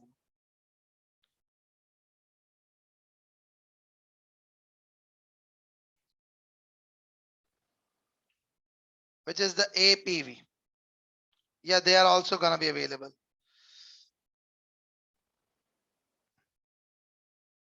Yeah, I'm gonna do Tipletine. Yolanda, have you done Tipletine? I've identified Tipletine as a question. Have you done Tipletine?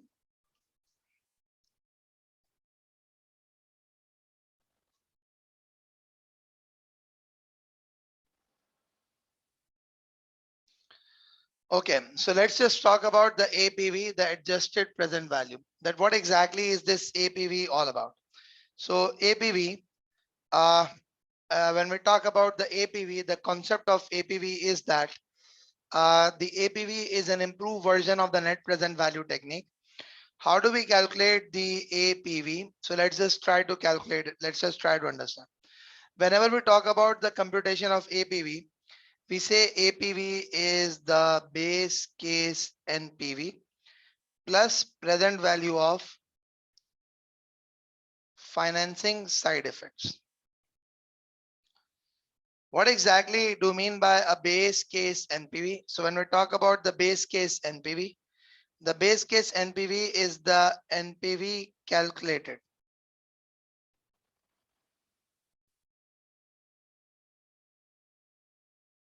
on the assumption that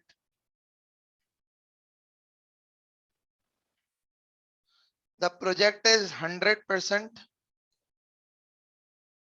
equity funded. So what is exactly the AP, the base case NPV? The base case NPV is the NPV calculated on the assumption that the project is 100% equity funded.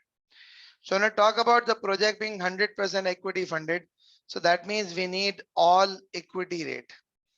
I repeat, that means we need all equity rate.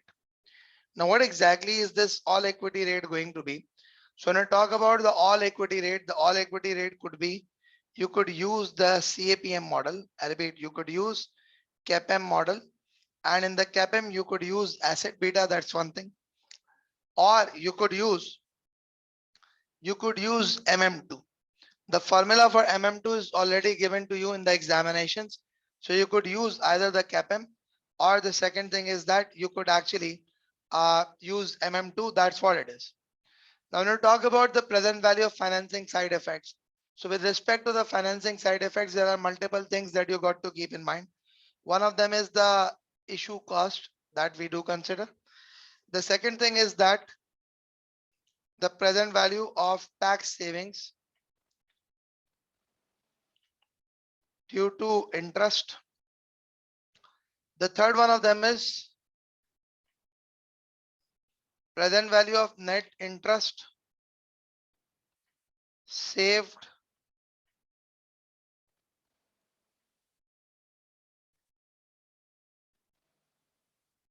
due to subsidized rate loan. So there are multiple things that are actually going to happen. I repeat, there are multiple things that are actually going to be happening. So when it comes to APV, that's how we do it. Now, I'm not going to waste a lot of time. I'm directly going to go on to the examination question. And the examination question, which is in front of me right now, with respect to this APV, the name of this question is Tipletine Company. I repeat, the name of the question is Tipletine Company. So I'm actually going to go on to this question, the name of which is Tipletine Company. Now, let's have a discussion about this Tipletine Company, that what exactly is there in the Tipletine Company. You could see that it says Tipletine is based in Valleyland. It's listed on Valleyland's stock exchange, but only has a small number of shareholders. Its directors correctly own 45% of the equity share capital. So I repeat, Tipletine directors own 45% of equity share capital. Tipletine's growth has been based on manufacture of household electrical goods. So the growth has been based on manufacture of household electrical goods. It says, however, the directors have taken a strategic decision to diversify operation and to make a major investment in facilities for the manufacture of office equipment. So directors actually want to invest in the manufacture of office equipment. Now, if the directors are going to be investing in the office equipment, the investment into the office equipment would actually mean that you are actually going into a new line of a business. And if you are going into a new line of a business, this would actually mean that the business risk is going to change. I repeat, if you are moving on to the new line of a business, that means the business risk is going to change. So you would have to keep this thing in mind, that the business risk is actually going to change. Now, what next is there?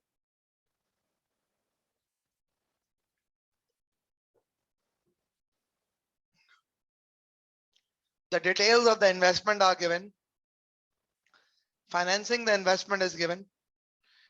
The other information is given, and it says calculate the adjusted present value for the investment on the basis that it is financed by the subsidized loan, and conclude whether project should be accepted or not. Show all relevant calculations.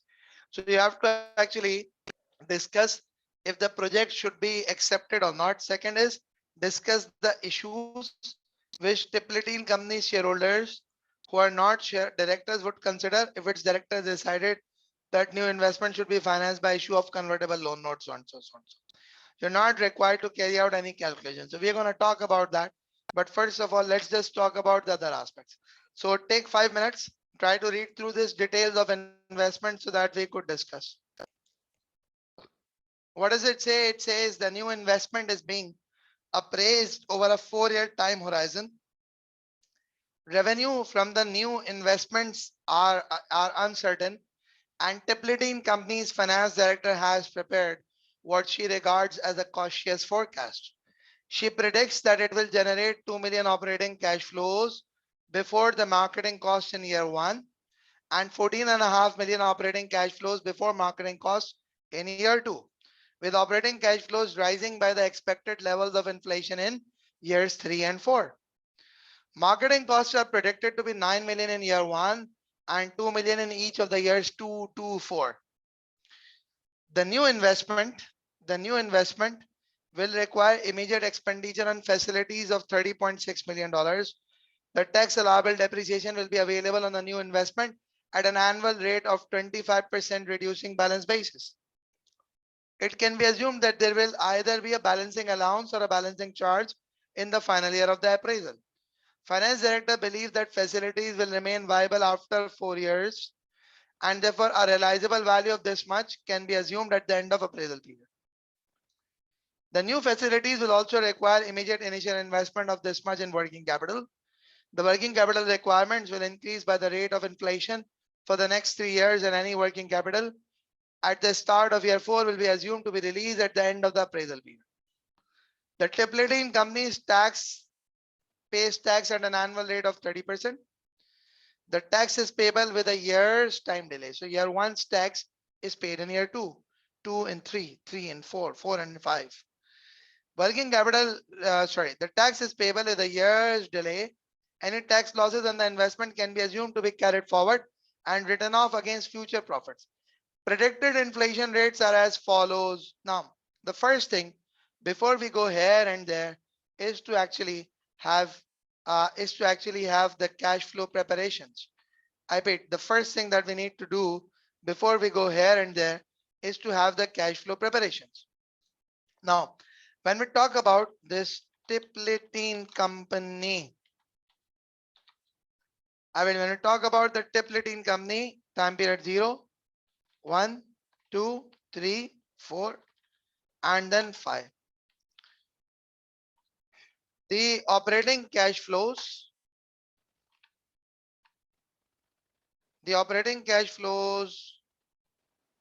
before marketing costs, so and so, so and so. Are these operating cash flows going to increase by inflation?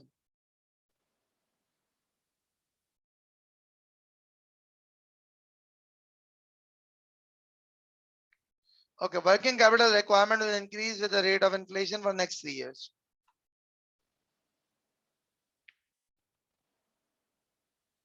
The cash flows are expected to rise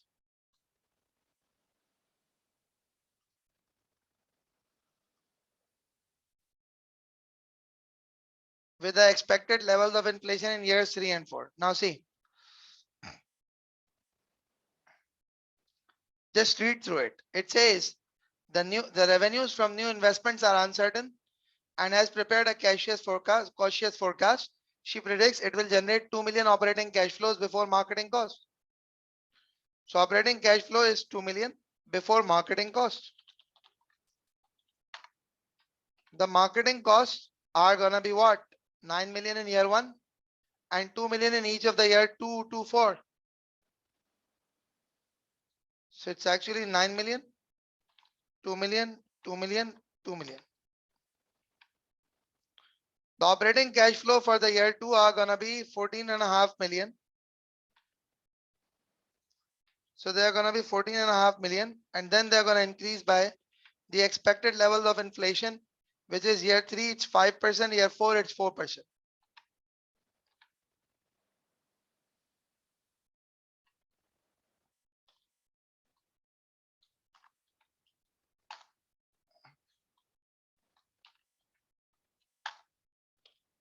Now, what is actually gonna happen is that we have these operating cash flows.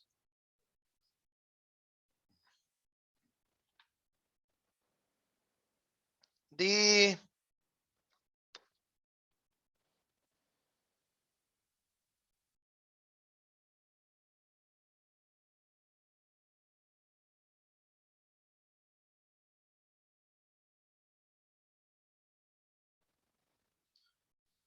okay, we've incorporated all of that.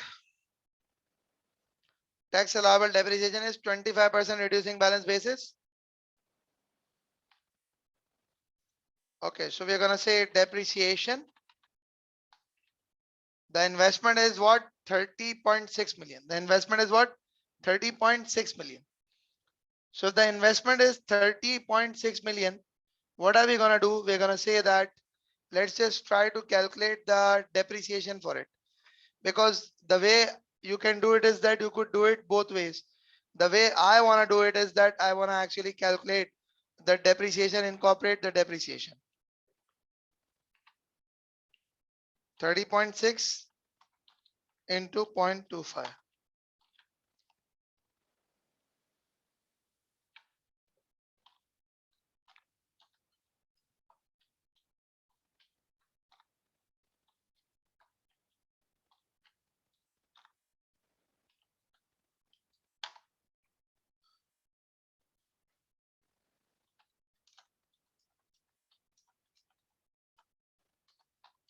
Tax gain or loss on disposal.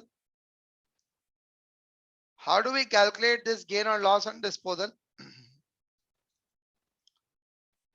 So I'm gonna just refer it, say 1.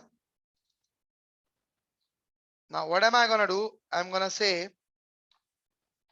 that the cost is 30.6 million. Accumulated depreciation year 1 till 4. Accumulated depreciation year 1 till 4 is this. The written down value is this. The residual value is, we are being told in the question that there is going to be a realizable value of 13.5 million. Hence, gain on disposal is going to be this minus this. I bet the gain on disposal is going to be this. So hence, resultingly, the gain on disposal is this. Profit slash loss before tax. Let me just input the minus value here.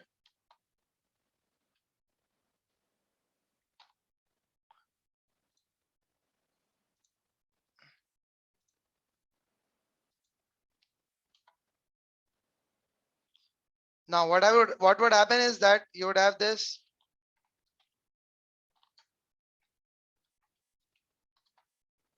This is what it is going to be. Now then there is going to be tax at the rate of, how much is the tax rate? It's 30%.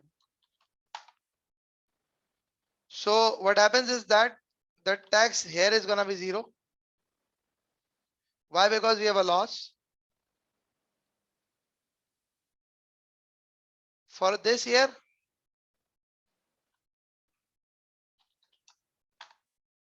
I'm just going to do one calculation for the tax losses and gains.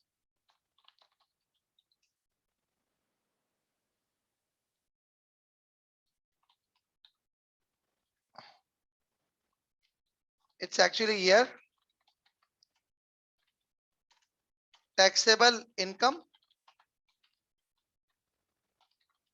cumulative income slash loss. So you 1, 2, 3, 4.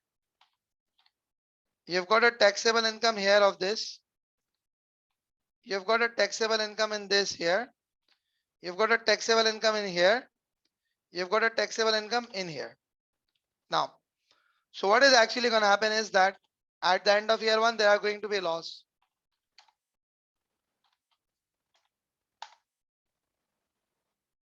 So at the end of year 3, there is going to be some portion of taxable income.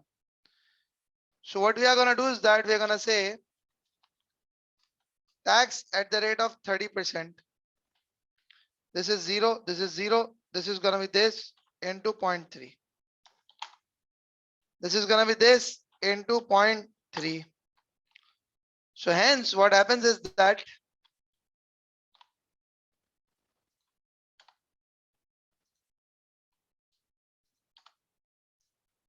we'll have the tax being paid in here and there. Then what happens is that you add back depreciation and tax gain. So you're going to add it up. You're going to add it up. You're going to add it up, and here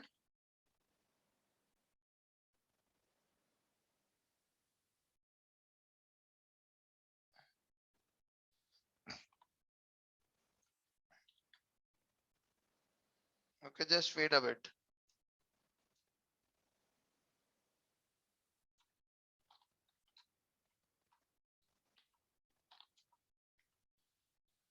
So it was basically depreciation of 3.22 that was deducted, the gain was added. So net is going to be this much amount. The investment, the working capital, Then you've got the cash flows, you've got the discount factor, then you have got the present value. So the investment is gonna be what? The investment is gonna be 30.6. And there's going to be a residual value of 13.5. For the working capital, the initial investment was this, and the requirement will increase by the inflation rate. So I'm just going to do the third calculation for the working capital.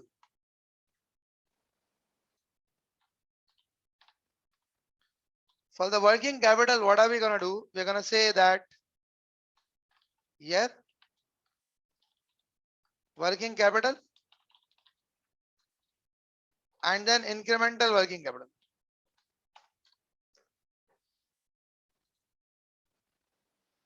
So what actually happens is year 1, 2, 3, 4. For the year 1, you had to have 3 million. Then this is going to be 1.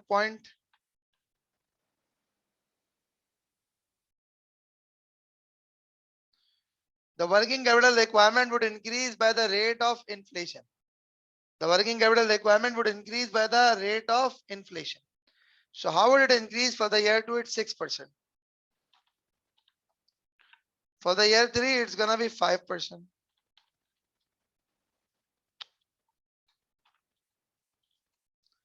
Then it's gonna be this into 1.04.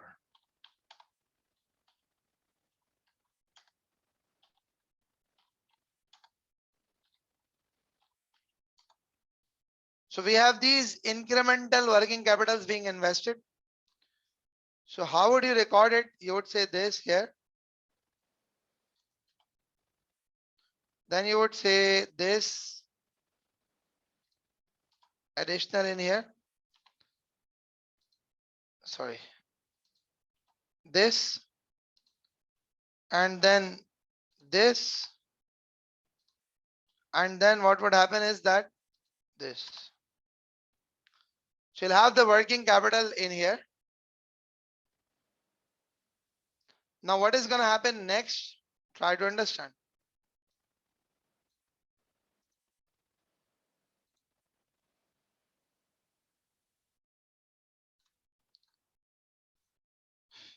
We will have the cash flows in here.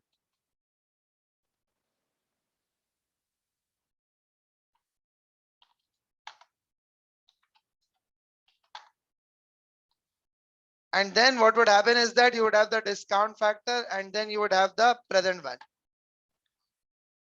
So as a result of this, what will you get? You will get the base case NPV.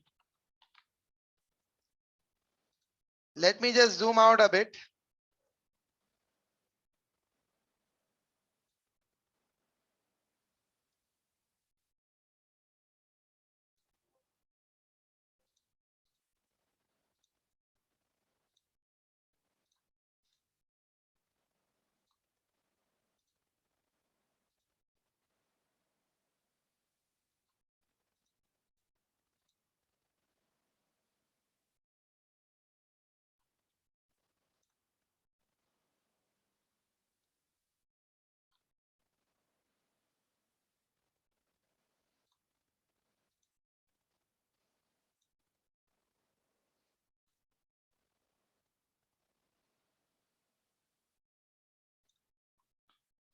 Okay, now let me just try to actually move a bit forward. Just wait a bit. I think if I could just see if I've done it correctly or not, because to me, I think that I've just put in the tax a bit incorrectly. Year three, we had a taxable income. So year 3's tax has to be paid in year 4. We have just done it a bit incorrectly, I think so.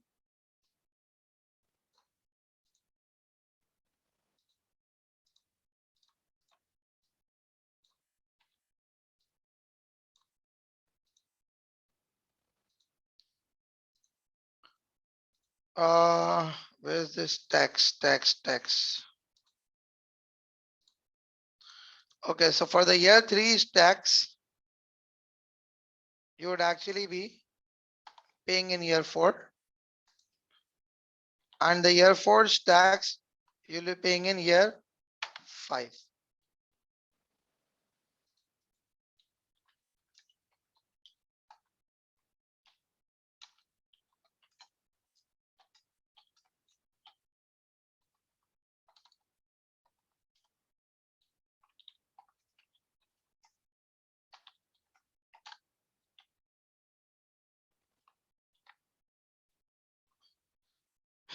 Okay, guys, so that's how it is.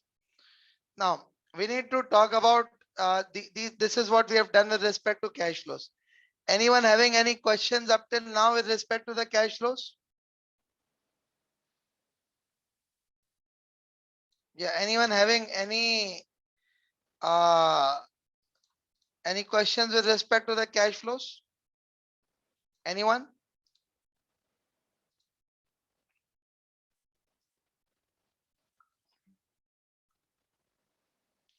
Are you all okay?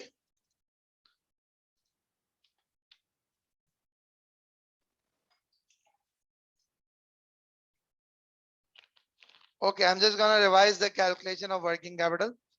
You could see what is happening is that the working capital requirement is increasing by the rate of inflation. So it increased by 6% for the second year. Then it increased by 5%. That it increased by 4%. The incremental is this. The incremental is the difference between this and this.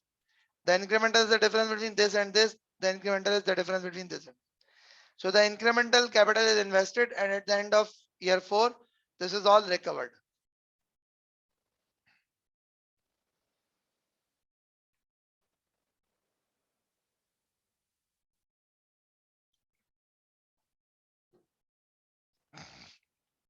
Yeah, anyone else having any other questions, please? Anyone else having any other questions on the cash flows, please?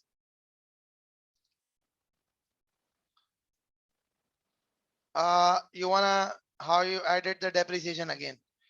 Why inflation does not carry on year 1? Okay, just come. I'm coming back to it. Now see, my depreciation for year 1 was 30.6 into 0.25. If you are using reducing balance method of depreciation,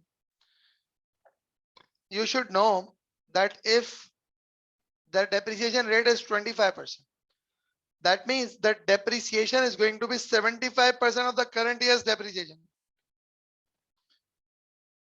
1 minus 25 is 75%. So what have I done? I've simply multiplied the last year's depreciation with 75%. Then I multiplied last year with 75%. Then I multiplied last year with 75%. This is a shortcut way of doing the this depreciation on reducing balance. You don't have to create the whole schedule of the of this written down value and all that. If you have got 25%, the depreciation for the next year is going to be 75% of previous year. If you have got 40%, the depreciation would be 60%, so on and so forth. Okay, there was another one asking the question, Sandeep. You say that why inflation does not carry on year 1. Okay, that is just because the examiner has specifically mentioned, you see, read these 2 lines.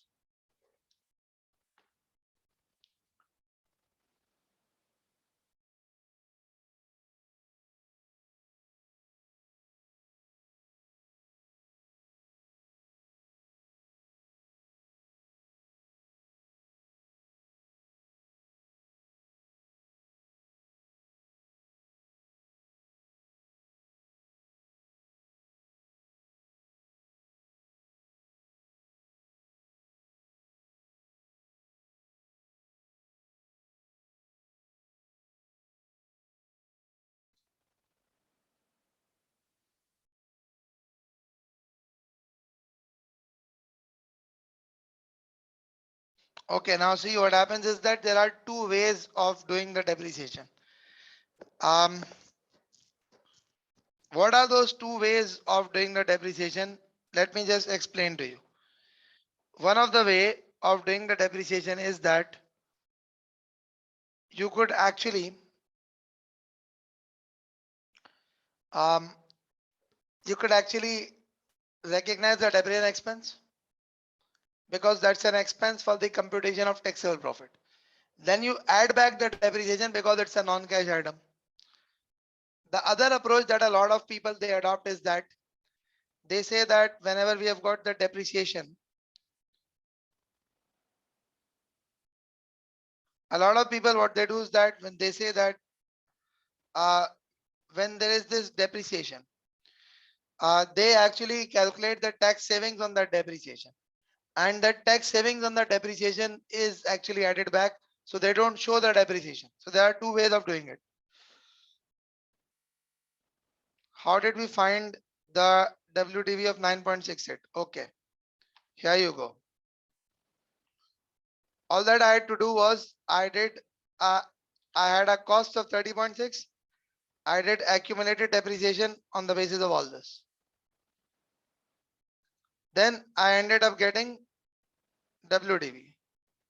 How? The difference between cost and accumulated depreciation.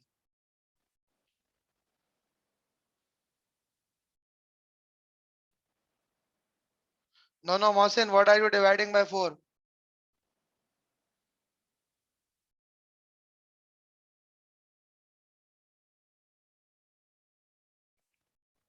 Yeah, immediate means here 0. So what's the problem?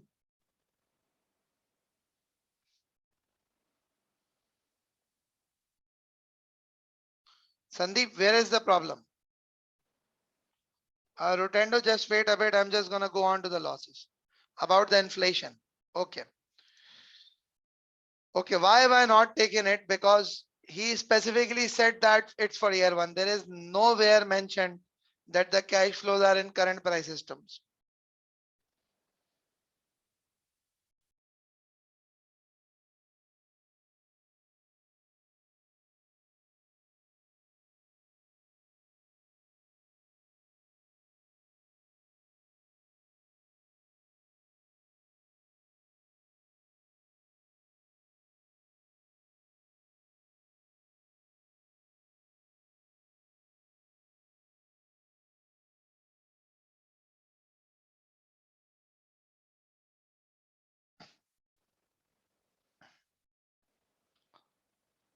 Right? Okay.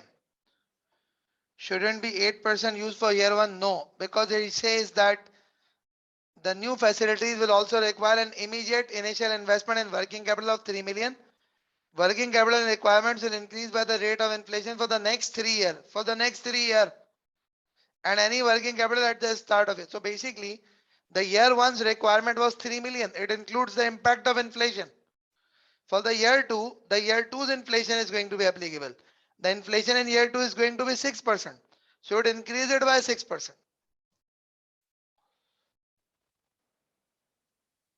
Okay. Who else is there? Can you explain how did you go on the losses? Okay. You see, you had this loss here. There was this profit. There was this profit. There was this profit. But the losses can be carried forward in this scenario. So what did I do? I carried forward the cumulative losses in here. How did I do it? I simply did it like this. I said that, look, the year 1 taxable income is this negative. Year 2 is this positive. Year 3 is this positive. Year 4 is this. Year 1, I had a loss. I will carry forward the loss. So I carried forward the loss. Year 2, I would say my brought forward loss plus taxable income. Year 3, my brought forward loss plus taxable income. It's just like the way we go about with the payback period. I've gone on to do the similar type of a calculation where I've accumulated all the losses and I've just seen that what is basically the leftover amount.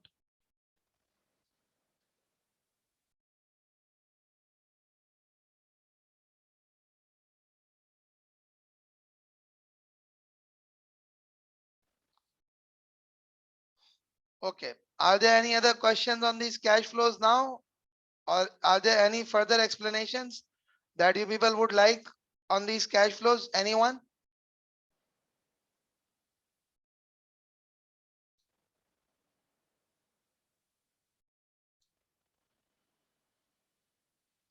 Yeah, anyone? Are you people okay? Okay, no response. Seems like no news is good news. Tax delayed in 1 year is same as earlier. Yes. Yes. Glory. Yes.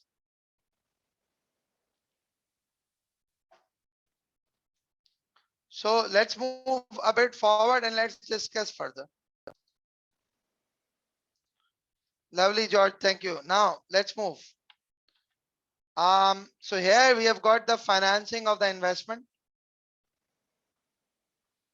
Here we have got other information, which is Huma Bus Company is a large manufacturer of office equipment in Valleyland.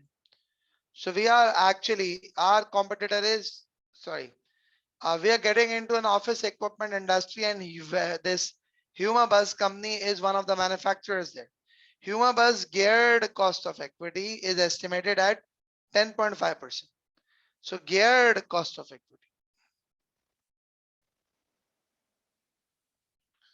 And its pre-tax cost of debt is 5.4%.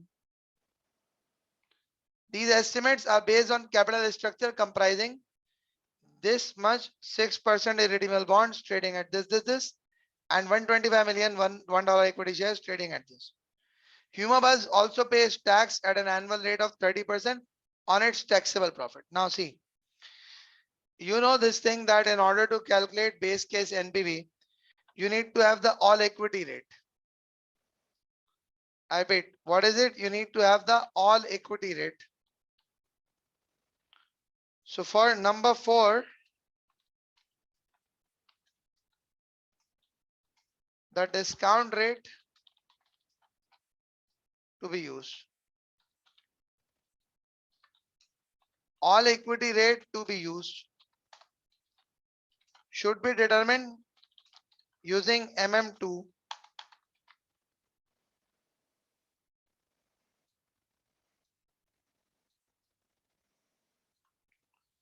Now what is the formula for MM2? Let's try to see the formula for MM2. So when you'll go on to the formula sheet in the examination, you would find the formula for MM2. Where is that formula? Here it is.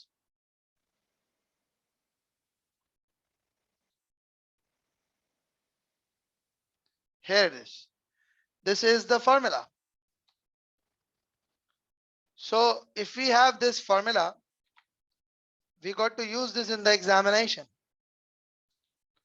I bet we got to use this in the examination.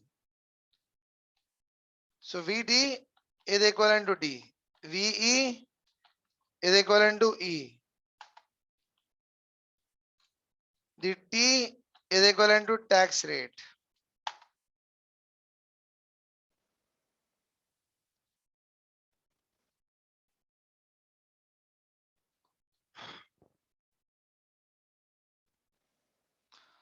I don't know how am I going to write down this KE. In fact, I would say KE is geared cost of equity.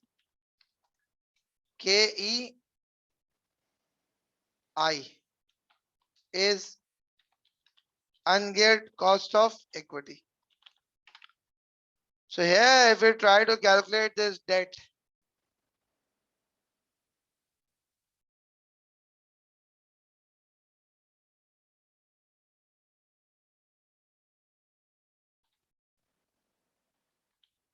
$225 multiplied by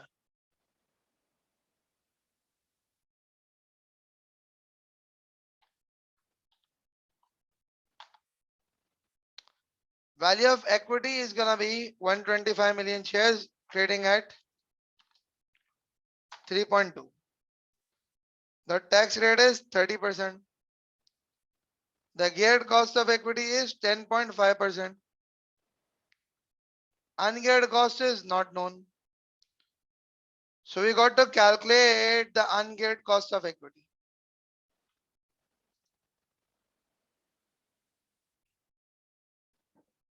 Okay, see what happens is that whenever you are calculating the APV, so you know that for the base case NPV, you need to have the all equity rate. All equity rate means ungeared cost of equity. If the scenario provides you with the CAPM data like risk-free rate, market risk premium, and at the same time the asset beta and so on and so forth, if the question provides you with this information, you can go on using the CAPM with the asset beta. But if the question is not providing you with this information, then what is it that you have to use? You then have to use what? You then have to use this MM2. So here MM2 is to be used because the information of the geared cost is given. Value of debt is given. Value of equity is given.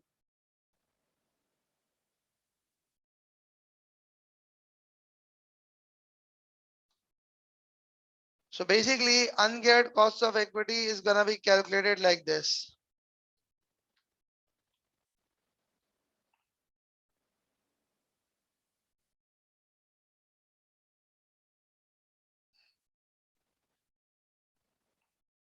(10.5%) is equivalent to KEI plus 1 minus 0.3 multiplied by KEI minus 5.4%, which is KD, multiplied by D upon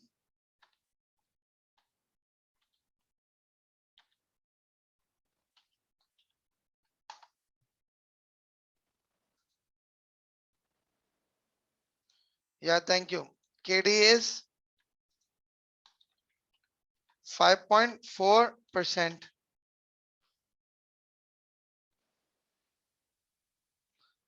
So hence what happens is that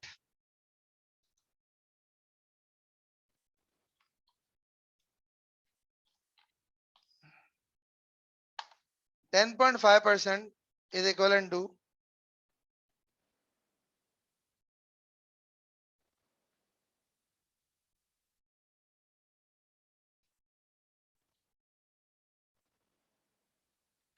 KEI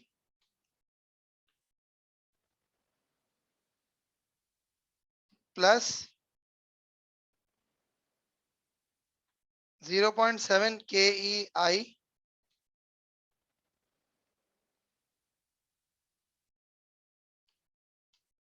okay, just wait a bit.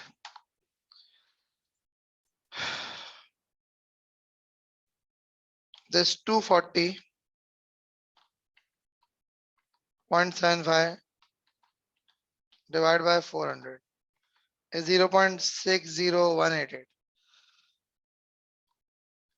So can somebody please do the calculations?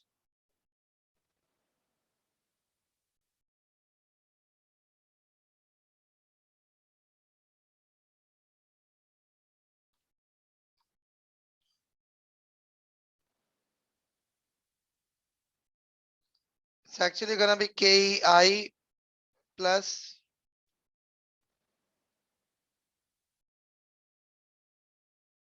0.7 into 0.60188 into KEI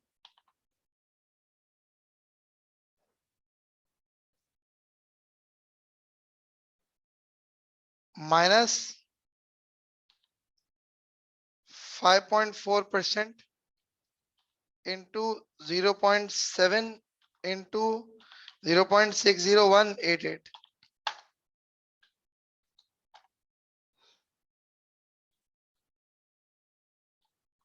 1 plus 0.7 into This is 1.421 KEI is equivalent to 10.5% minus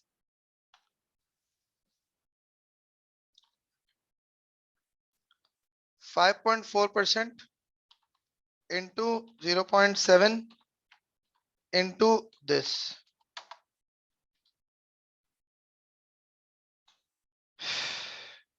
Hence, KEI is equivalent to this minus this divided by this. Can somebody please just confirm if I've done the calculations correctly?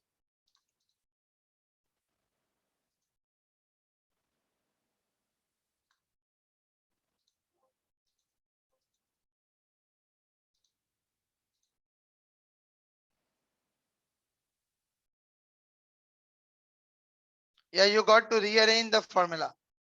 You got to rearrange the formula. Can somebody please just do confirm?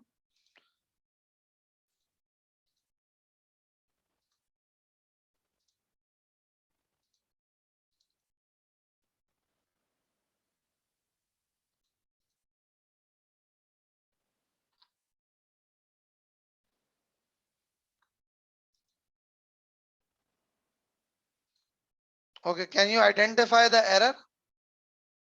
Can you identify the error?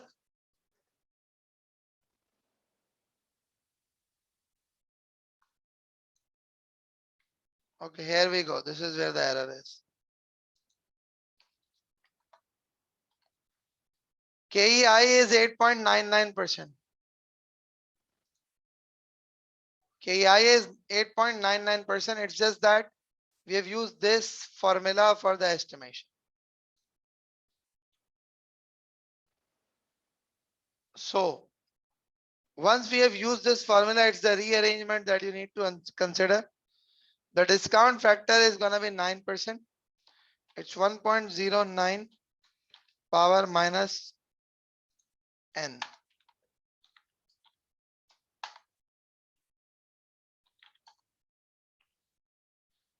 So there is this into this. Hence the base case NPV is gonna be this 1.91. Do you people get it now? Are you still confused with the discount rate? Are you still confused with the discount rate?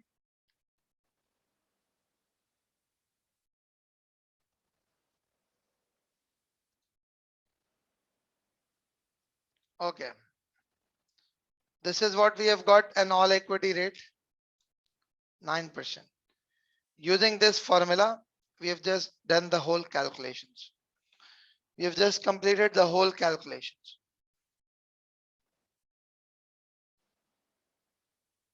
We have just completed the whole calculations.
Okay, now let's move a bit forward. So we have got the base case NPV.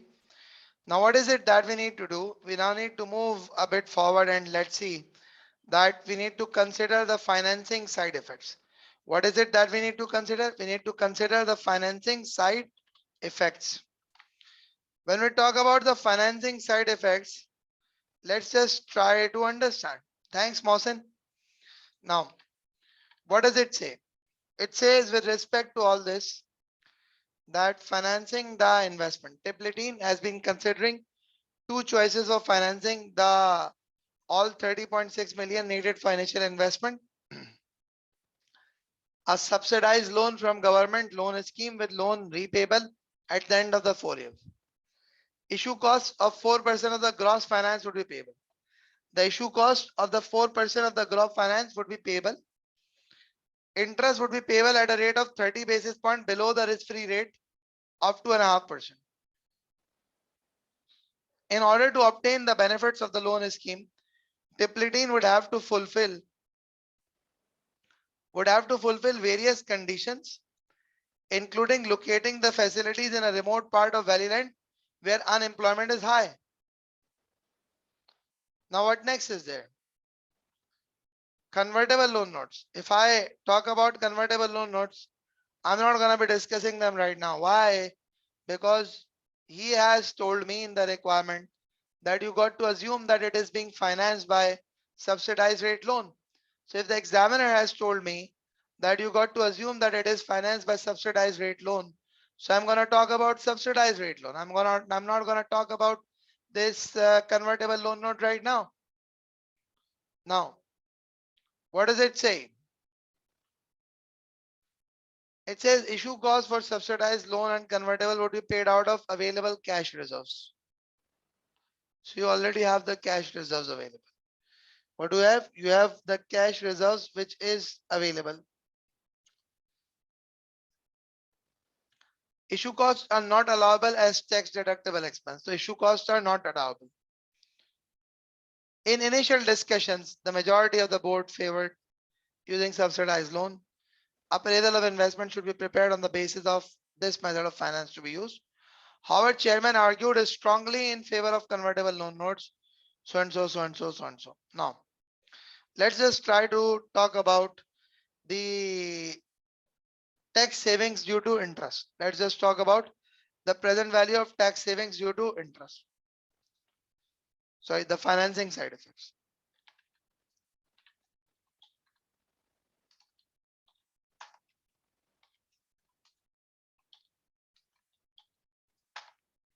The first one of them is issue cost.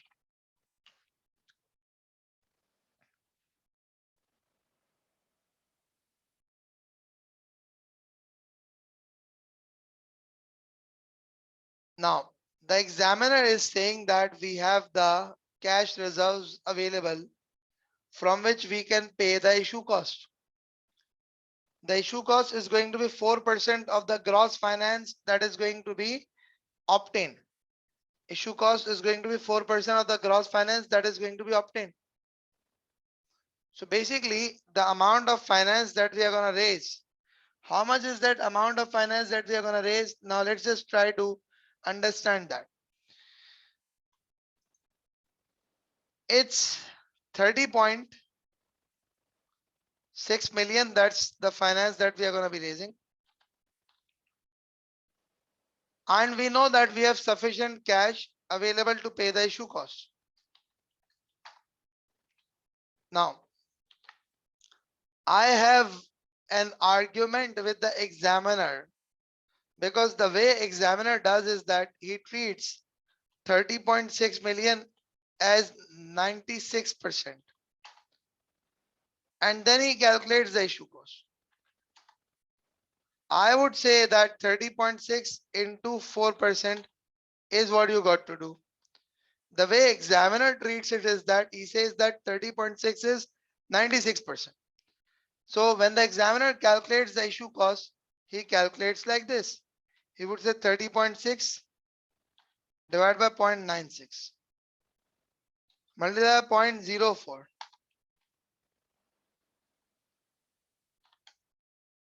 The way examiner does calculation is like this, but I don't actually agree to this method, and I would tend to actually deviate from the way the answers are actually written in the examination.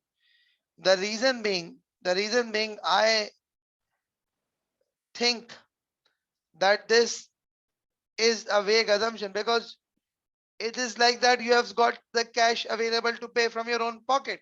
So why are you gonna raise the extra cash? He's assuming that they are raising extra cash. I would say the cash is available and will be paid out of the reserves. Hence, the issue cost, hence the amount of finance raised will be 30.6 million only. You're not going to be raising more than 30.6.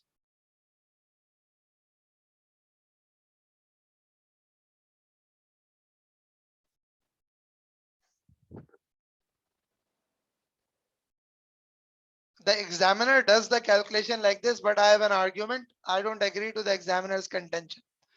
I think that this contention does not make sense, especially when you have the cash reserves available. Now, what next is there?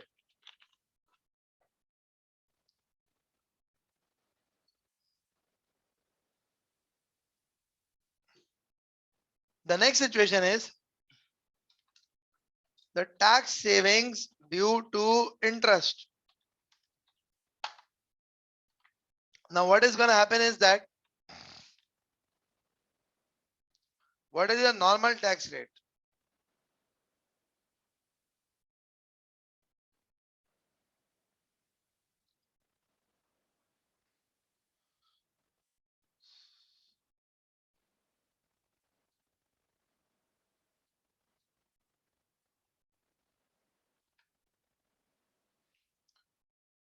The interest rate is what?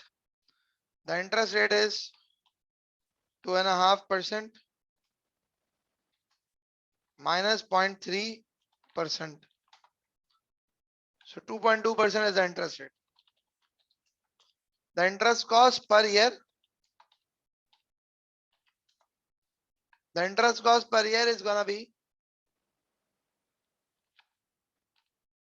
30.6 multiplied by this. So this is gonna be the interest cost per year. When you would pay interest, you would have the tax savings. Tax savings at the rate of 30%. So that's actually gonna be 30% per year. Now, the tax savings will arise from year 2 till 5 as the tax is paid 1 year in arrear.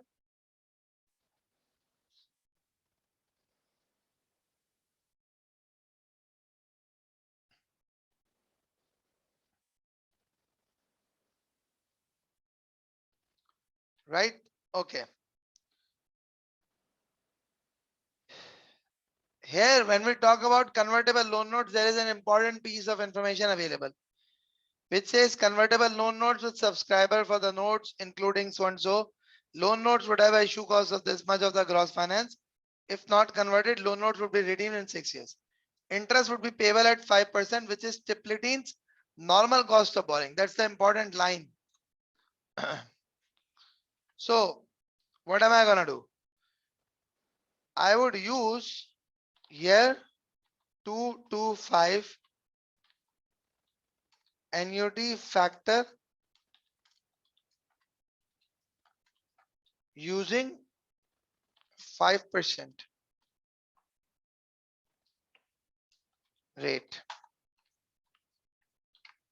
So how would you calculate the year 2 to 5 annuity factor? So it's actually going to be 5-year annuity factor at 5% less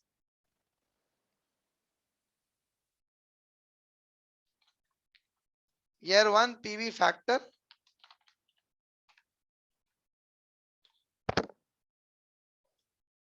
So how would you do it? You would do it like this. You would say, let's open up the formula sheet. We have the annuity table, 5% for a period of 5 years is 4.329. Less year one PV factor.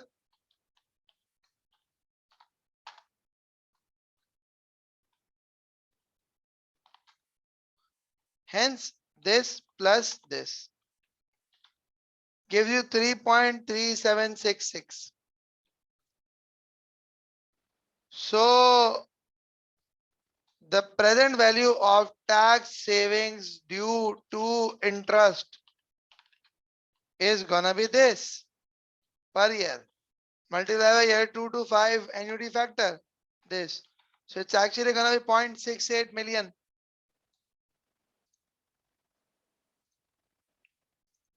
It's gonna be 0.68 million.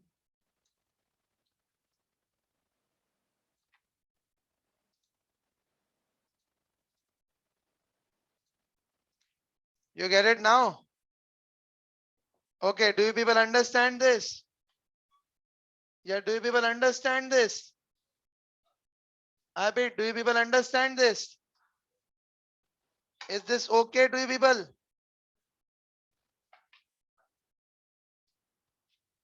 Okay, lovely.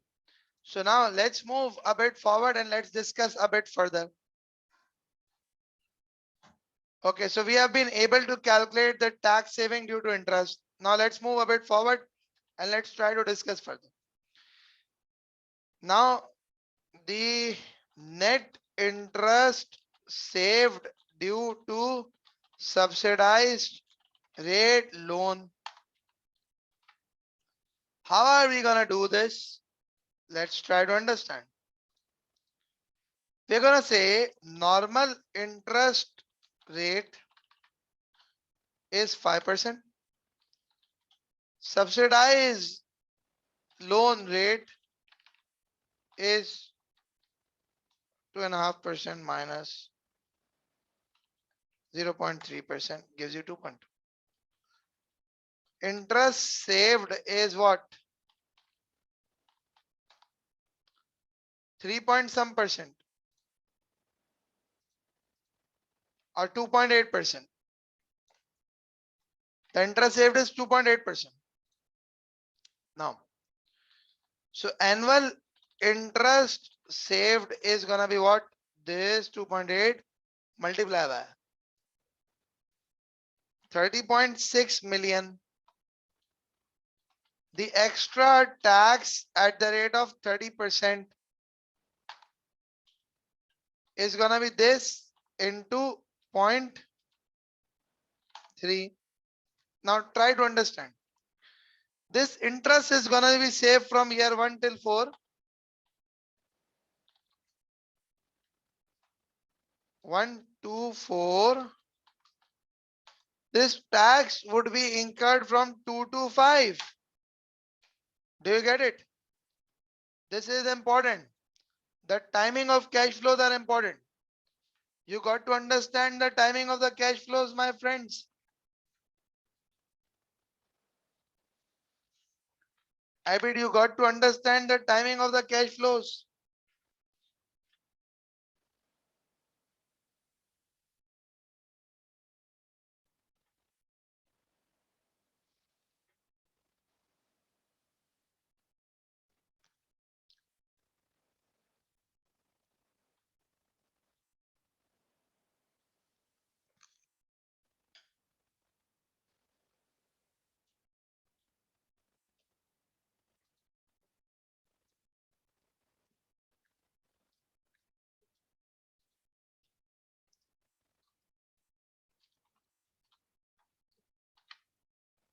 Okay, my question.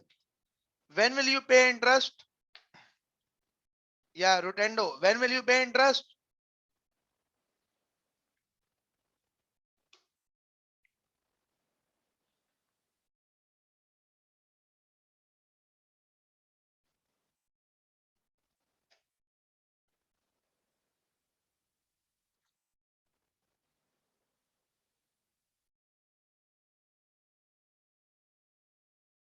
Hello, are you there? When will you pay the interest? The interest is in the same year, my friends. Interest is in the same year, but the tax is paid in the next year.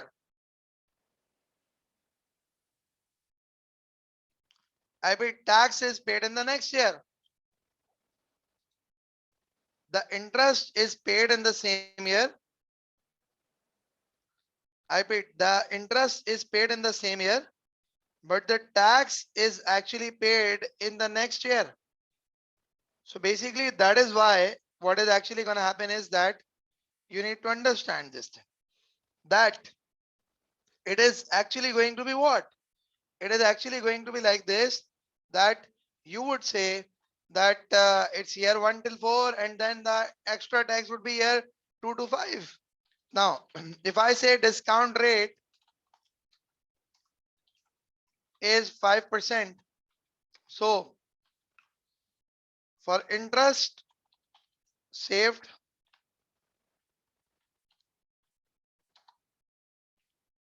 four-year annuity factor at 5%.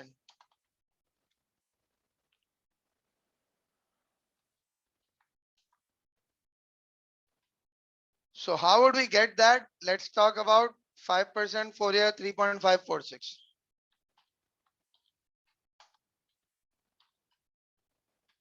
Now this is the interest saved in terms of present value. Extra tax paid is gonna be what? Is gonna be this much.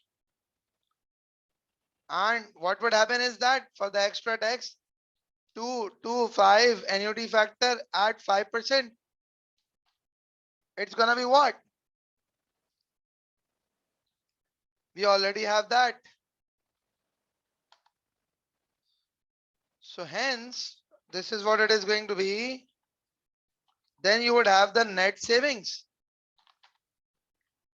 2.17. Present value of net interest saved.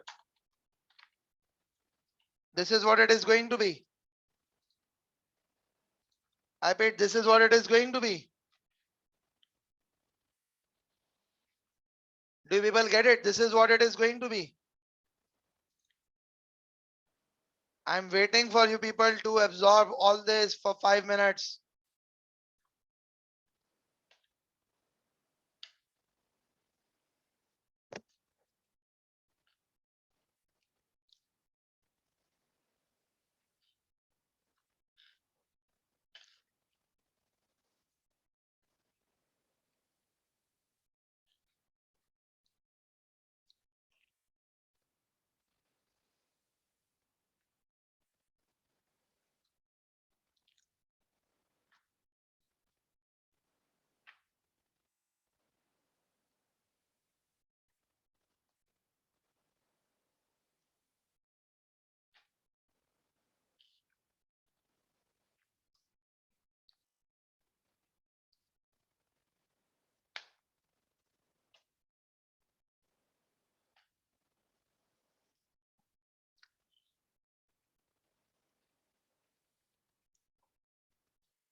Okay, now, so if I could just go on to conclude this,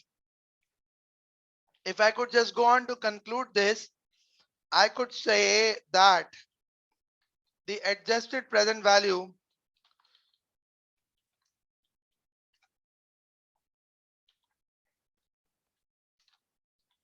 which is the APV, is gonna be like this.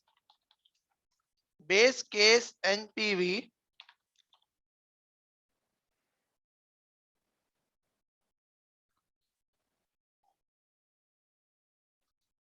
which is this,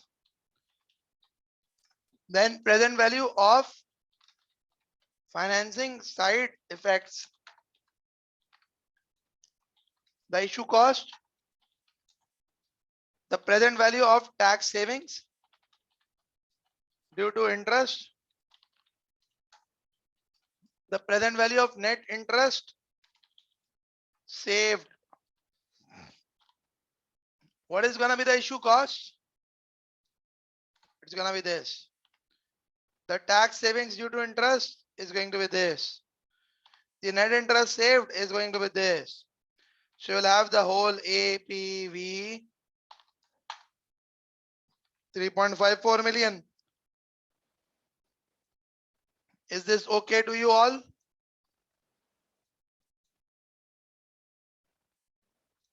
Yeah, is this okay to you all?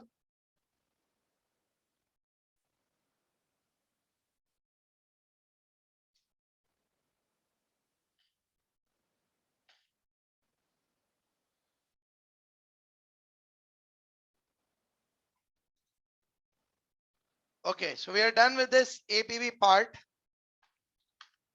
We're gonna now move forward and discuss further. It says discuss the issues which Depreciation company shareholders who are not directors would consider if its directors decided that new investment should be financed by issue of convertible loan notes on the terms suggested.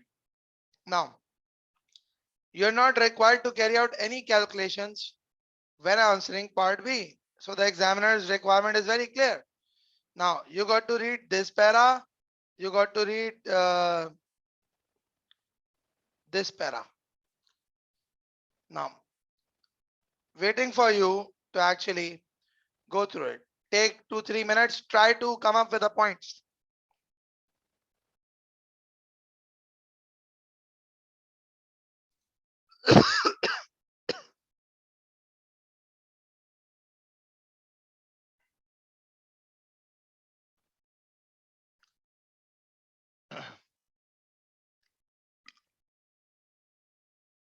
Mohsen, for the overseas NPV, you will have to consider the tax impacts, that what are the additional tax impacts and so on, plus the relevant discount rate that needs to be considered.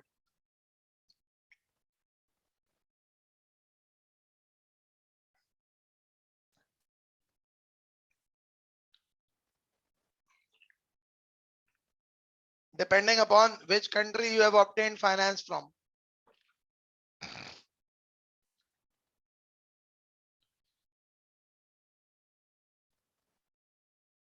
Now, let's talk about this. It says convertible loan notes with subscriber for the notes, including some of Depreciation's directors.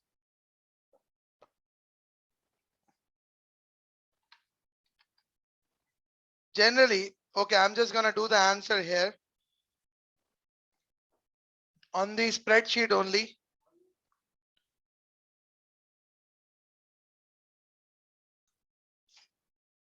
I'm just going to do this answer here. So what is it actually going to be? It's actually going to be that I'm just going to write down some pointers for the convertible loan notes. Whom are we going to be talking from the perspective of? The shareholders who are not directors, the other shareholders would consider if directors decided. So with respect to the convertible loan notes, what happens is that the issuance, the conversion will dilute the holding of existing shareholders.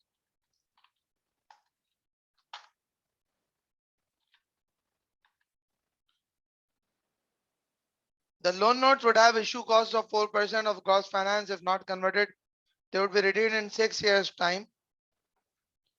Interest would be payable at 5%, which is typically normal cost of borrowing.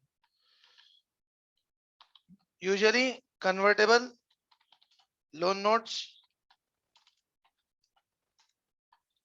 have a lower interest rate attached here, 5%, which is normal rate, is being charged.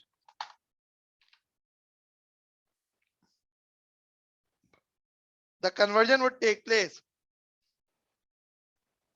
at an effective price of 2.75. However, loan note holders could enforce redemption at any time from the start of year 3. If Tipletine's share price fell below 1.5, Tipletine's current share price is 2.2. The loan note holders are having undue advantage of the loan note holders are having the undue advantage of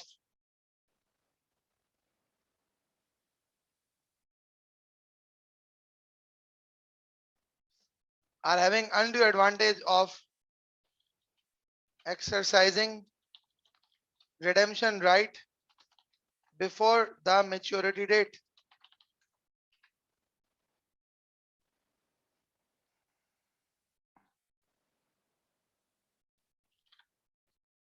The directors have a personal interest attached and want to be able to obtain the shares at discounted price.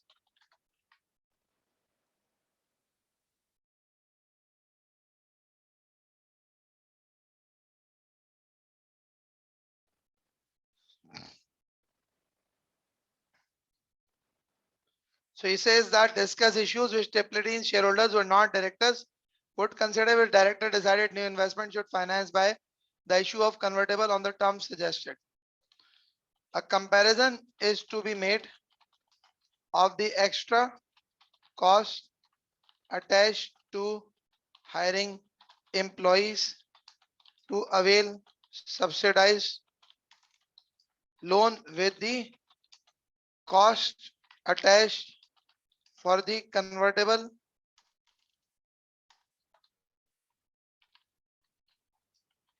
bonds. That is something that you got to talk about. Do people get it? Are there any other points that you can think of? Yeah, are there any other points that you can think of?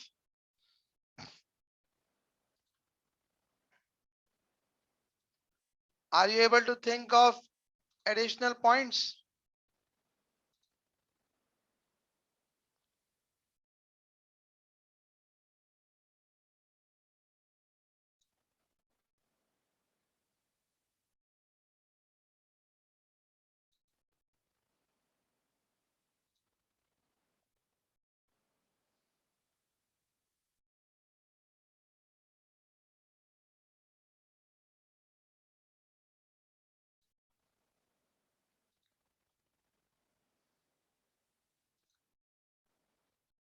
Yeah, are there any other points that you can think of, please?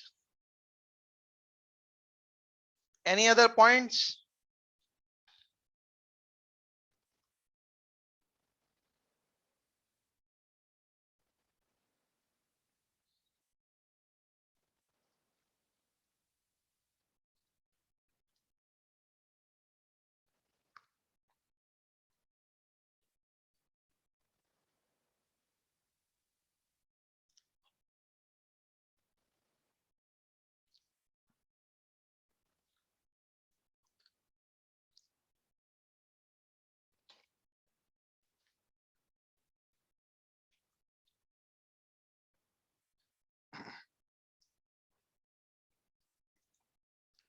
Okay, good enough. So we are done with this question also. The name of it was Tipletine Company, and it was actually about the APV.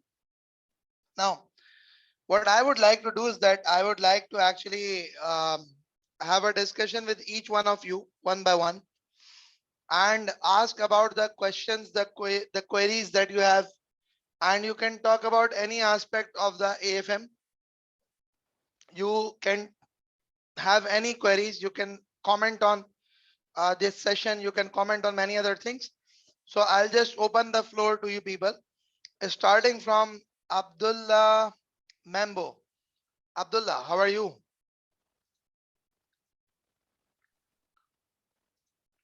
I'm good, Alhamdulillah. Which country are you from, Abdullah? I come from Kenya. Or you've come from Kenya? Okay. Yeah. So how was the session for today? The session was nice. Okay. So you I, have I, any I queries? Yeah. I love the way you've been handling, especially the revision part and then the TISA question, the step-by-step procedures that you've taken us through. Alhamdulillah. It has given me a deeper understanding, and also the second part of the adjusted present value on the way you've been trying to use the annuity factor for the 5 years and the 2 years, how to get the time in between. As a student, it was a bit of a struggle for quite some time, but at the end of the day, I've come to understand it. Okay, Alhamdulillah. This is really good to hear. And thank you for this. Now, let me know you have any questions on any area of AFM, any area, any problems, any issues that you are facing. Okay, I have basically done most of the syllabus part, only a few areas that I'm still struggling on the part of collars and interest rate swaps. That's something that I want to work on and see that by the close of the week, inshallah, I will have covered a bit of some revision. Okay. So I'll just try to come up with some videos on the collars and the swaps so that could actually be beneficial for you all. I would just try to make sure that I come up with something on these collars and swaps. Inshallah. Shukran, sir. Thank you. Thank you very much, Abdullah. Okay, I've got Abe Kapoor. Abe, how are you?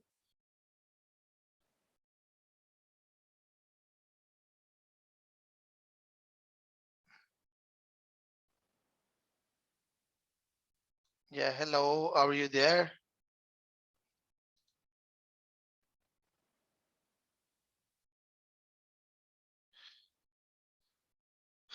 Okay, probably no response. No worries. Ellison, how are you?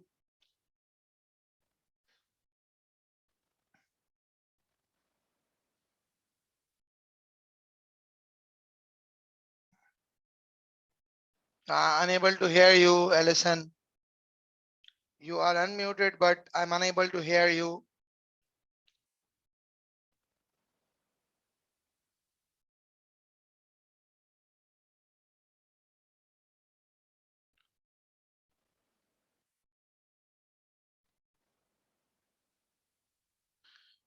Okay, I've got somebody. Your name is Galaxy MS1. Galaxy MS1.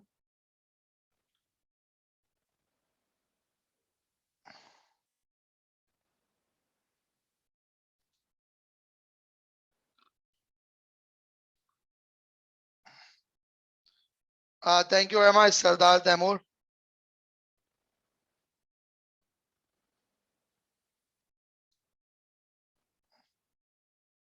Okay, George Mahimbe. George Mahimbe.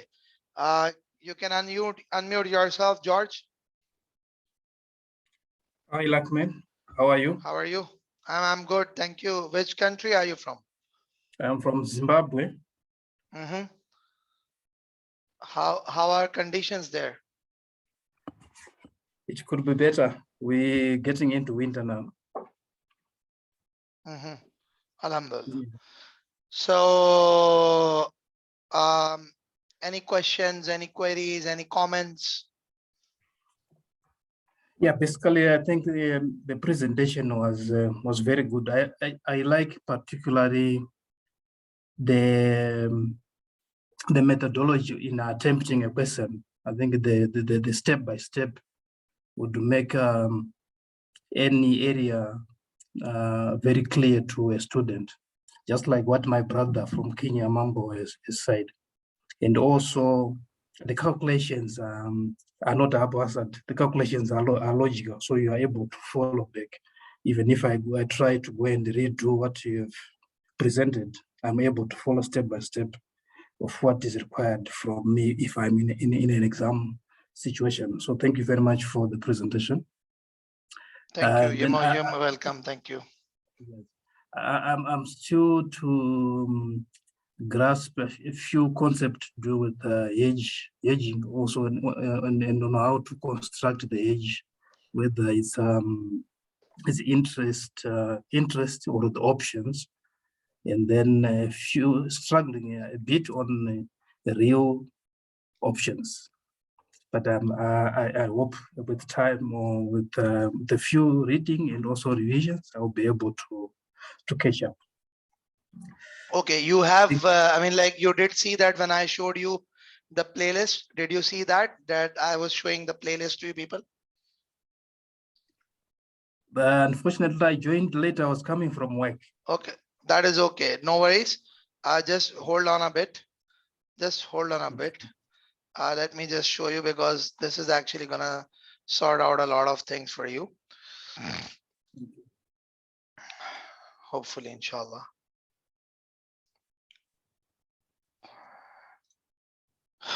Okay, here you go. This is our channel, the Escribir Academy. You could just search for Escribir Academy on YouTube, and then you go for the playlist. When you go for the playlist, you click on this sort by and say latest video edited. Latest video edit. So at the top, you would find these playlists like APM, SBR, AAA, AFM. Let's say if I click onto this AFM playlist, you would see I have actually given a free resource to merger acquisitions questions, to APV, to restructuring. And then it was the previous year's marathon session that I conducted where I did the CB practice exam. Then Washi company about currency hedge. Then another question on currency risk management, transfer pricing, the black shawls, the question on black shawls. So that is all that is going to be available to you. So you could enjoy these resources free of cost. So go on to scriberacademy.com. Sorry, this is Scribir Academy, and you could just get access to all this playlist. It's available, and you could enjoy that there. Thank you so much. Thank you so much. I really appreciate it. You're welcome. Thank you. Thank you. Okay, I've got Geraldine. Geraldine, how are you? Good, sir. A bit more loud, please. Yes, I say I'm good. I really enjoyed this session. I'm also struggling with options and a bit confused with merge. Not confused, but a bit lost with the amount of information with mergers and acquisition questions sometimes. But hope to be able to improve with the practice questions. Okay, do check out the playlist as I just showed to you people. Do check out the playlist. There is an ample amount of material for the merger acquisition. You're gonna love that, inshallah. Okay, thanks, sir. You're welcome. Okay, okay, now there is a question that I'm coming up with. Abhay Kapoor is asking, is there a way to contact you? Yes, you all would be added to a WhatsApp group. Plus you have got my, I mean, like, I think that when you would check out your emails, where you would have gotten my WhatsApp number link in that email also. So you could actually get in touch with me on that WhatsApp number. Plus, we are gonna add you all to the WhatsApp groups latest by tomorrow morning, and there we can communicate. We can have an active communication, inshallah, till the exam date.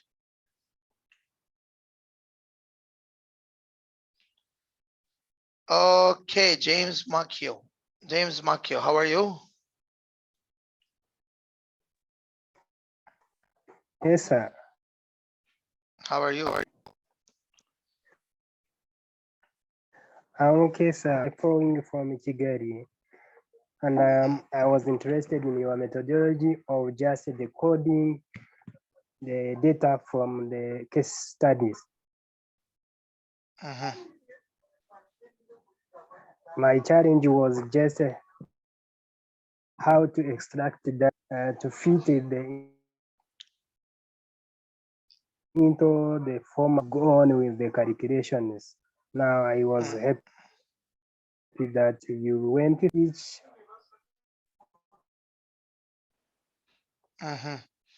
Okay, Alhamdulillah. So And I'm every glad to hear so that that the it session becomes was very easy beneficial for for you. case.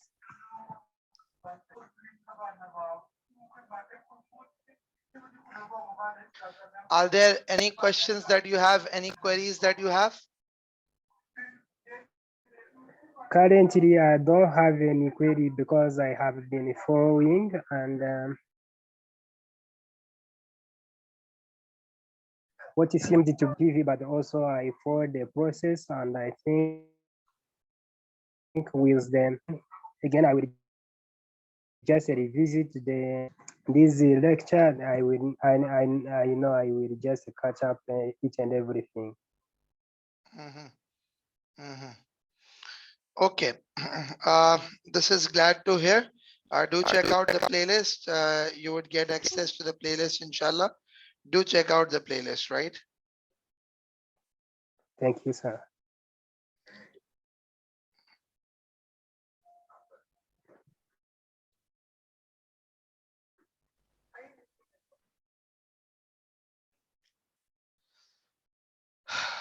Okay, I've got Lucky Muka. I'm sorry if I pronounce your name incorrectly. Good evening. Hello, how are you? Hello. Yeah, how are you? Fine, thanks. And how are you? Good, good. Alhamdulillah. So, any queries, any issues, any comments, any things that you would like to discuss?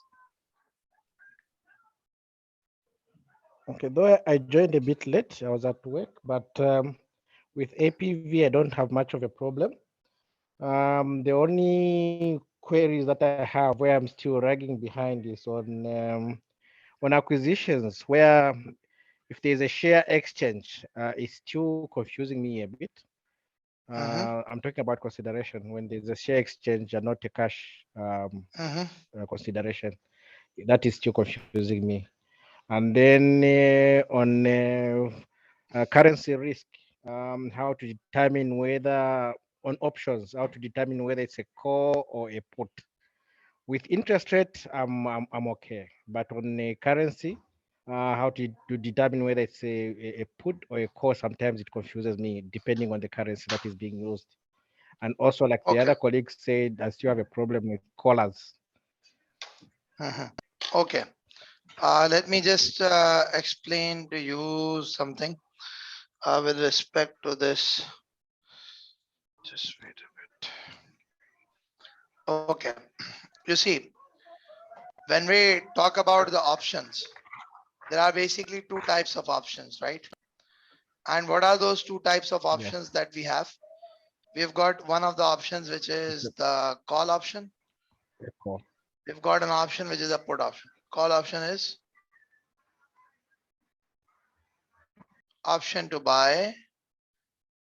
Put option is option to sell.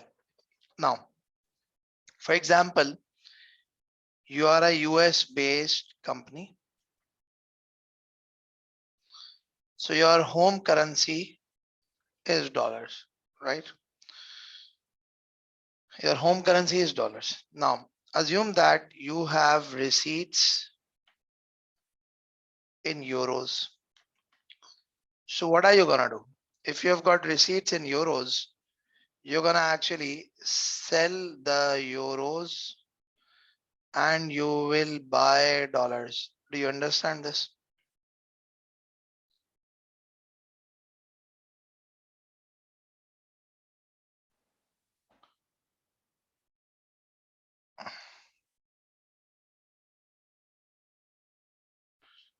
Okay, Galaxy 51, thank you very much for your message. Thank you, highly appreciated. That's okay, that's fine. You could just get in touch with me later on also. Lucky, I would want you to not mute yourself. Just get in touch with, I mean, like just converse with me while I'm explaining this. So you've got receipts in euros. So you would actually sell euros and you would buy a dollar, right? So in case if the options that are available to you are denominated in euros, so that means you need put options on euros. And if the options are denominated in dollars, that means you need call options on dollars. Do you get it now? Yeah, Mr. Lucky, do you get it now? Yes, I do. Okay, now don't mute I do. yourself. Just continue with me. Don't mute yourself. Now, see, if you have got receipts in, sorry, let's say now you have got payments to be made in euros. So if you are a US based company which has a payment to be made in euros, what are you gonna do? You are actually gonna buy euros, and in order to buy euros, you're gonna sell your dollars, right? In order to buy the euros, you're gonna sell your dollars, right? That's how it Yes. is. Okay. So that means if you have got euro options, so you need call options on euro. If you have got dollar options, you need put options on dollars, right? You get it? So when you have got a currency risk Yes, I do. scenario, the best thing to do is that just take a deep breath and try to explain to yourself that what is your requirement, what do you need to do you need to actually which currency do you need to buy, which currency do you need to sell? That's what you have to think, and that's how you are actually gonna do the whole calculations.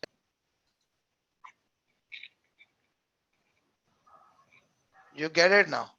You get it now that how Yes, I do. do you decide which option to go for, call or put? Yes, I do. Okay, is there any other query that you have? On callers, I think I'll follow what you've advised my colleague from, was it from Zimbabwe also? Mm-hmm.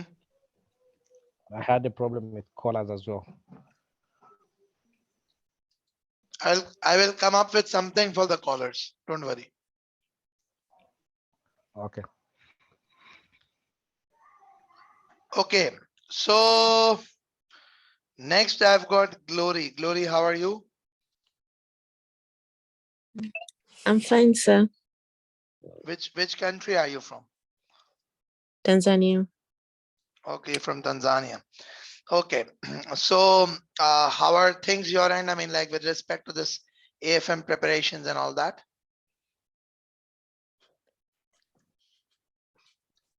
Sorry, pardon? I'm just saying that how are your preparations for the AFM? Any questions that you have, any comments that you would like to make for the session of today, or anything that you would like to ask? Please go ahead.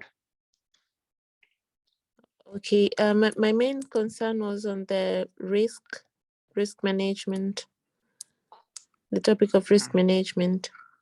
Yeah, What area are you struggling? the swaps. Okay. Swap. My promise, I'm gonna come up with a video on swap and callers for you all. Don't worry about it. That's my promise. I'll just Okay. try to make sure that I come up with a video tomorrow. All right. Any other queries that you have? The other issues on the bond valuation, the questions on the bond valuation. Yeah, what's the issue that you are facing with bond valuation? How you when you're discounting. Yeah. Okay. You see, basically what happens is that when we talk about the bond valuations, so value of a bond is present value of future cash flows discounted using market rate of interest, or at times it's actually discounted using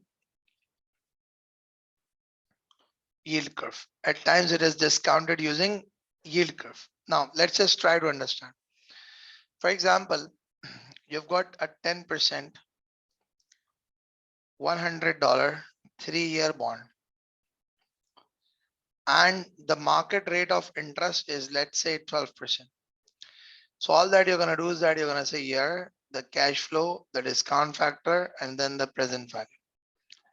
Year 1 till 3, $100 into 10% gives you 10. Year 3, there is a redemption of 100. The discount rate is 12%. So you would have a 3-year annuity at 12%, whatever that is. Then you would have a year 3 PV factor.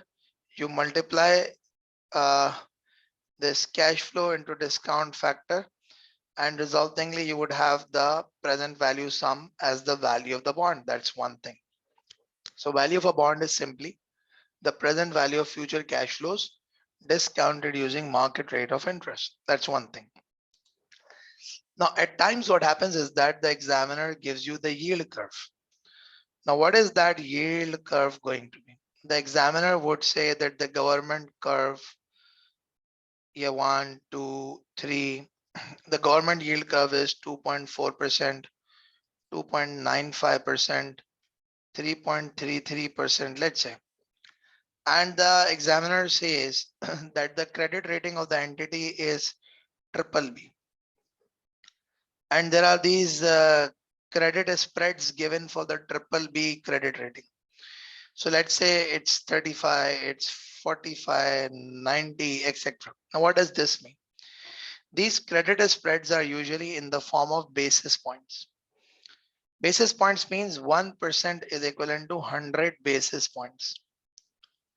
So this is actually 0.35%. This is actually 0.45%. This is actually 0.9%. Hence, what happens is that the discount rate for year 1 is going to be 2.4 plus 0.35, 2.75%.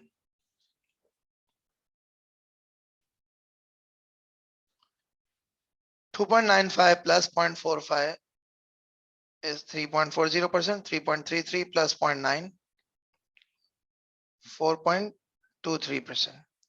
Now you're going to discount year 1 cash flow using 2.75%. You're going to discount year 2 cash flows using 3.4 and year 3 cash flows using 4.23. Does it answer your question?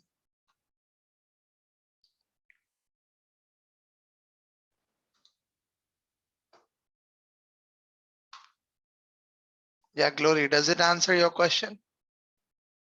Okay, lovely. Are there any other questions that you have? Yeah, are there any other questions that you have? Yes, with regards to the, I think maybe you covered and I missed it, value at risk. Okay, you're gonna get the recordings tomorrow. Don't worry about it. So you can cover from the recordings. Any other queries? All right, no problem. Okay, no, lovely. at the moment. Thank you. Meher Ali, how are you? Yeah, Meher Ali.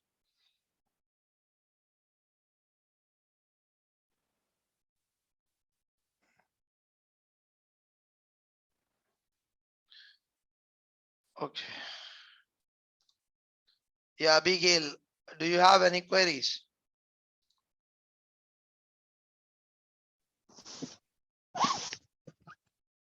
No, I don't. The only query I had was with currency risk, and I think you responded to Lucky, so it covered my query as well. Okay, thank you. Okay, Rashail, I hope that I'm pronouncing your name correctly. Rashail Hamunga Mafu. I don't know. I'm sorry if I'm pronouncing it incorrectly. The session was eye-opening. I think I liked it. And I'll go through the YouTube channels. Most of the queries I had, I think my other colleagues have already raised the concerns. Thank you very much.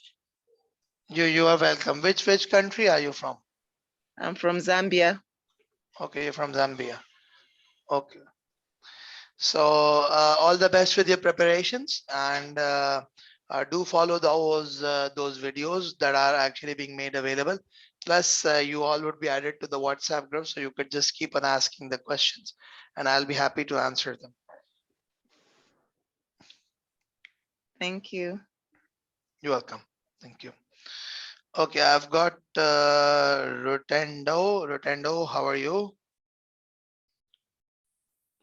Hi, sir. Hello. Which country are you from? Zimbabwe.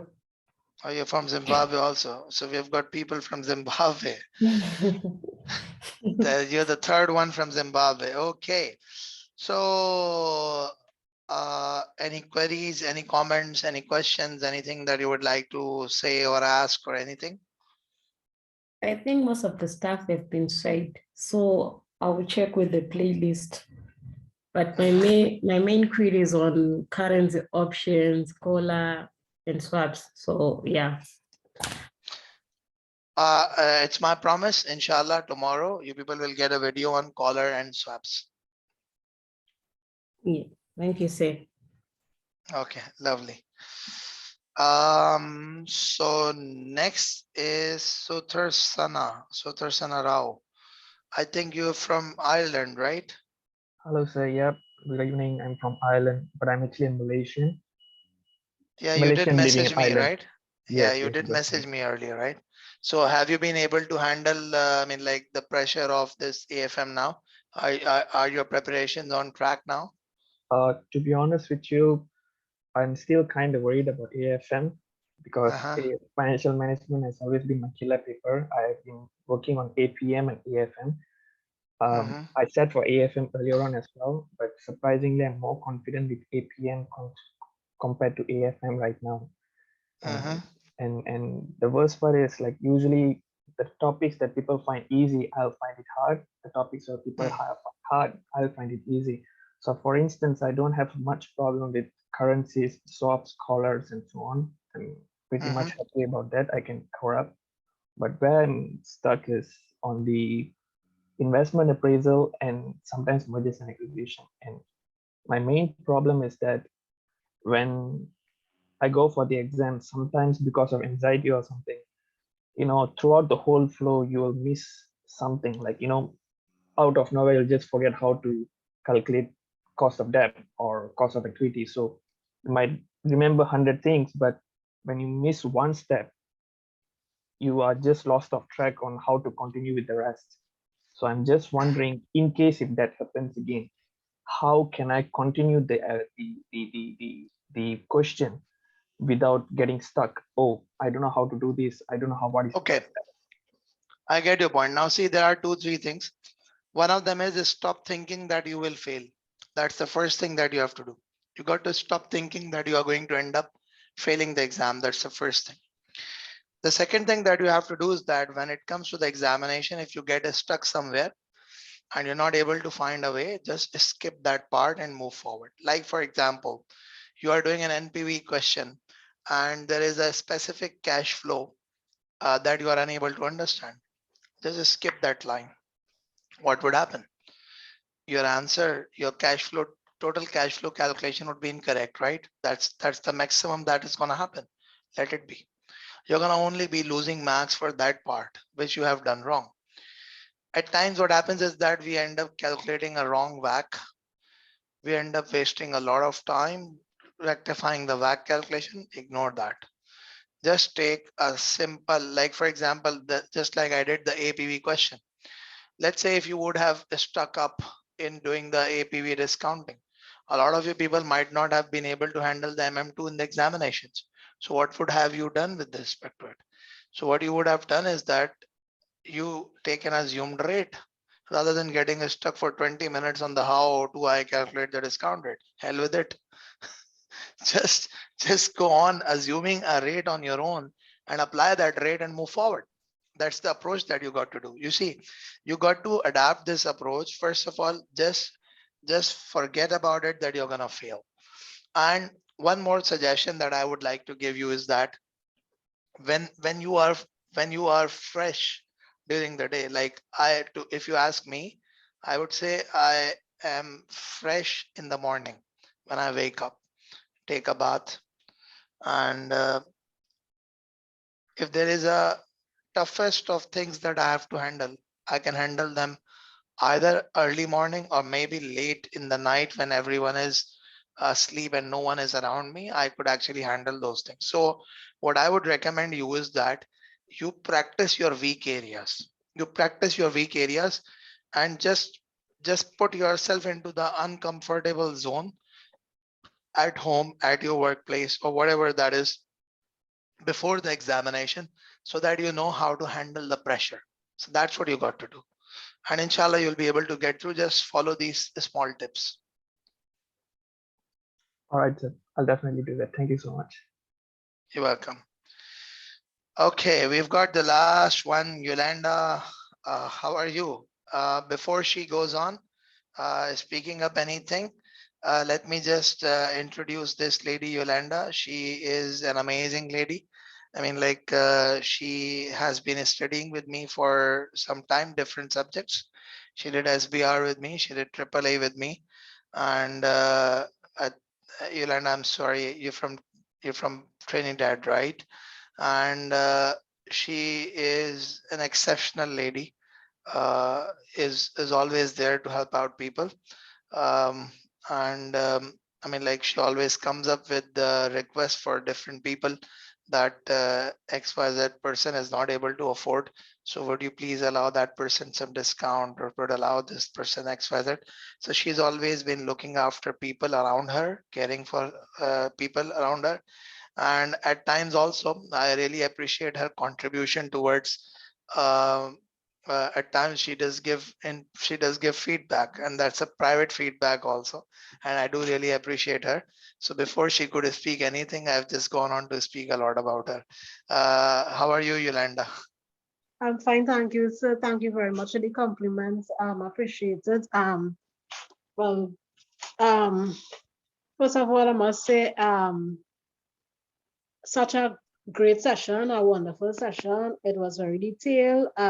Their strategy and technique is exceptional. I think most of the other lecturers don't have that competitive edge as you do in terms of recalling the topic, so that you know it is in sync with the students' memory, so that it's easier to trace back these steps based on your strategy to teach. And I think that is exceptional. I want to say thanks. The AFM paper is really a huge paper, and the stuff that you have been doing so far is really amazing. I mean, we are all exposed to human error. No one is perfect, and we are all here to help each other. But I must say, I would have picked up some things that I would have missed in my revision. So I think that I want to say thank you.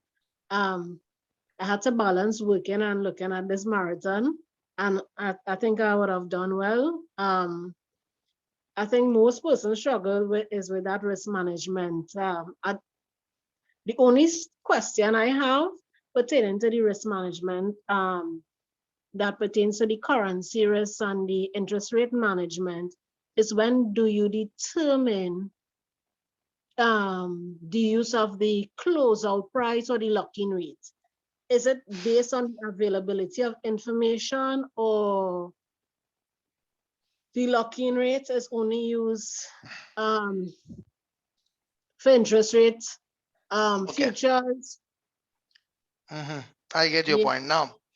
I'm asking you a question and everyone around. Okay, just wait a bit. First of all, let me just find my pen. Where did I get it? Yeah, here I go. Now, do you people know what is a closeout price? And do you people know what is the lock-in rate? Yeah, my question to people, do you people know what's a lock-in rate and what's a closeout price? I'll say yes, I do. Okay. Now see, what happens is that the closeout price and the lock-in rate, the difference between them is that the closeout price is the price of the futures contract on the date when these contracts are closed. You see, we have got two strategies with the future: buy now, sell later, or sell now, buy later. So when we have got these two strategies of the future, buy now, sell later, sell now, buy later, the first action that you do on the futures exchange, it opens your position. The second action closes your position. So the price which is applicable at the time of closing your position, that's going to be considered as closeout price. I repeat, the price applicable at the time of closing your position is called closeout price. And what is the lock-in rate? The lock-in rate is the expected spot rate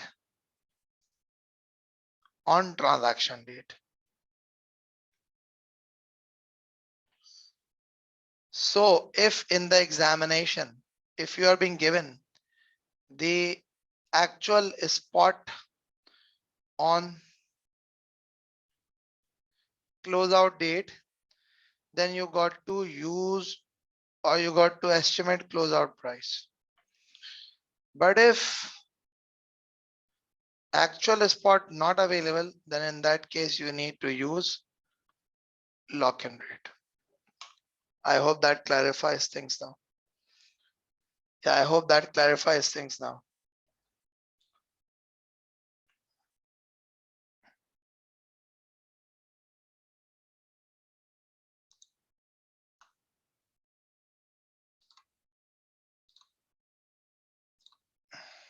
Right?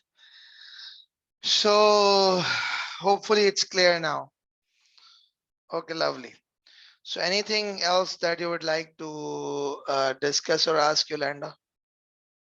No, I'm just trying to stay focused and want to make it a successful exam. I'm just trying to be optimistic.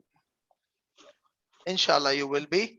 One last question. There is a question by Abhay Kapoor, and he's asking that what's the best way to structure revision now with questions, learning, etc. So my suggestion to you is going to be that pick up a question on each topic. Pick up a question on each topic. Let's say one question on APV, one question on international investment appraisal, one question on free cash flows, one question on Black-Scholes option pricing model, one question on bond yields valuation, one question on merger acquisition, ideally a question number one, or maybe you could do two questions on merger acquisition, one or two questions on restructuring, one question on interest rate risk, one question on the currency risk. 10, 12 questions, just pick up 10, 12 questions, solve them and compare your answer with that of the examiner, and just focus yourself onto those 10, 12 questions. That is going to be sufficient enough for you to be able to pass. Plus for the theoretical aspects, I would recommend that what you can do is that you can actually I mean, there are notes available also, which we are going to share in the WhatsApp group to you people. I don't know who has actually produced those notes, but there are notes available. So I'm going to share that. Plus, for the theory, I would recommend that you pick a past paper of the last 5 years, go to the answers, and there are different type of portions of the different questions where there are theoretical aspects which are not directly related to the scenario. So you could just read through it and you could develop your understanding. So that's the best approach that you can adopt. So that's it from my side. Thank you very much, all of you. Thank you very much, Yolanda, for your appreciations. Thank you all. Thank you for attending the session. Thank you, Abhay Kapoor. Thank you, much appreciated. So guys, inshallah, see you all. We will be part and parcel of the WhatsApp group. You could just communicate. You can ask any questions that you have and we can just go on and on. So take care and see you again, inshallah. Thank you. Thank you.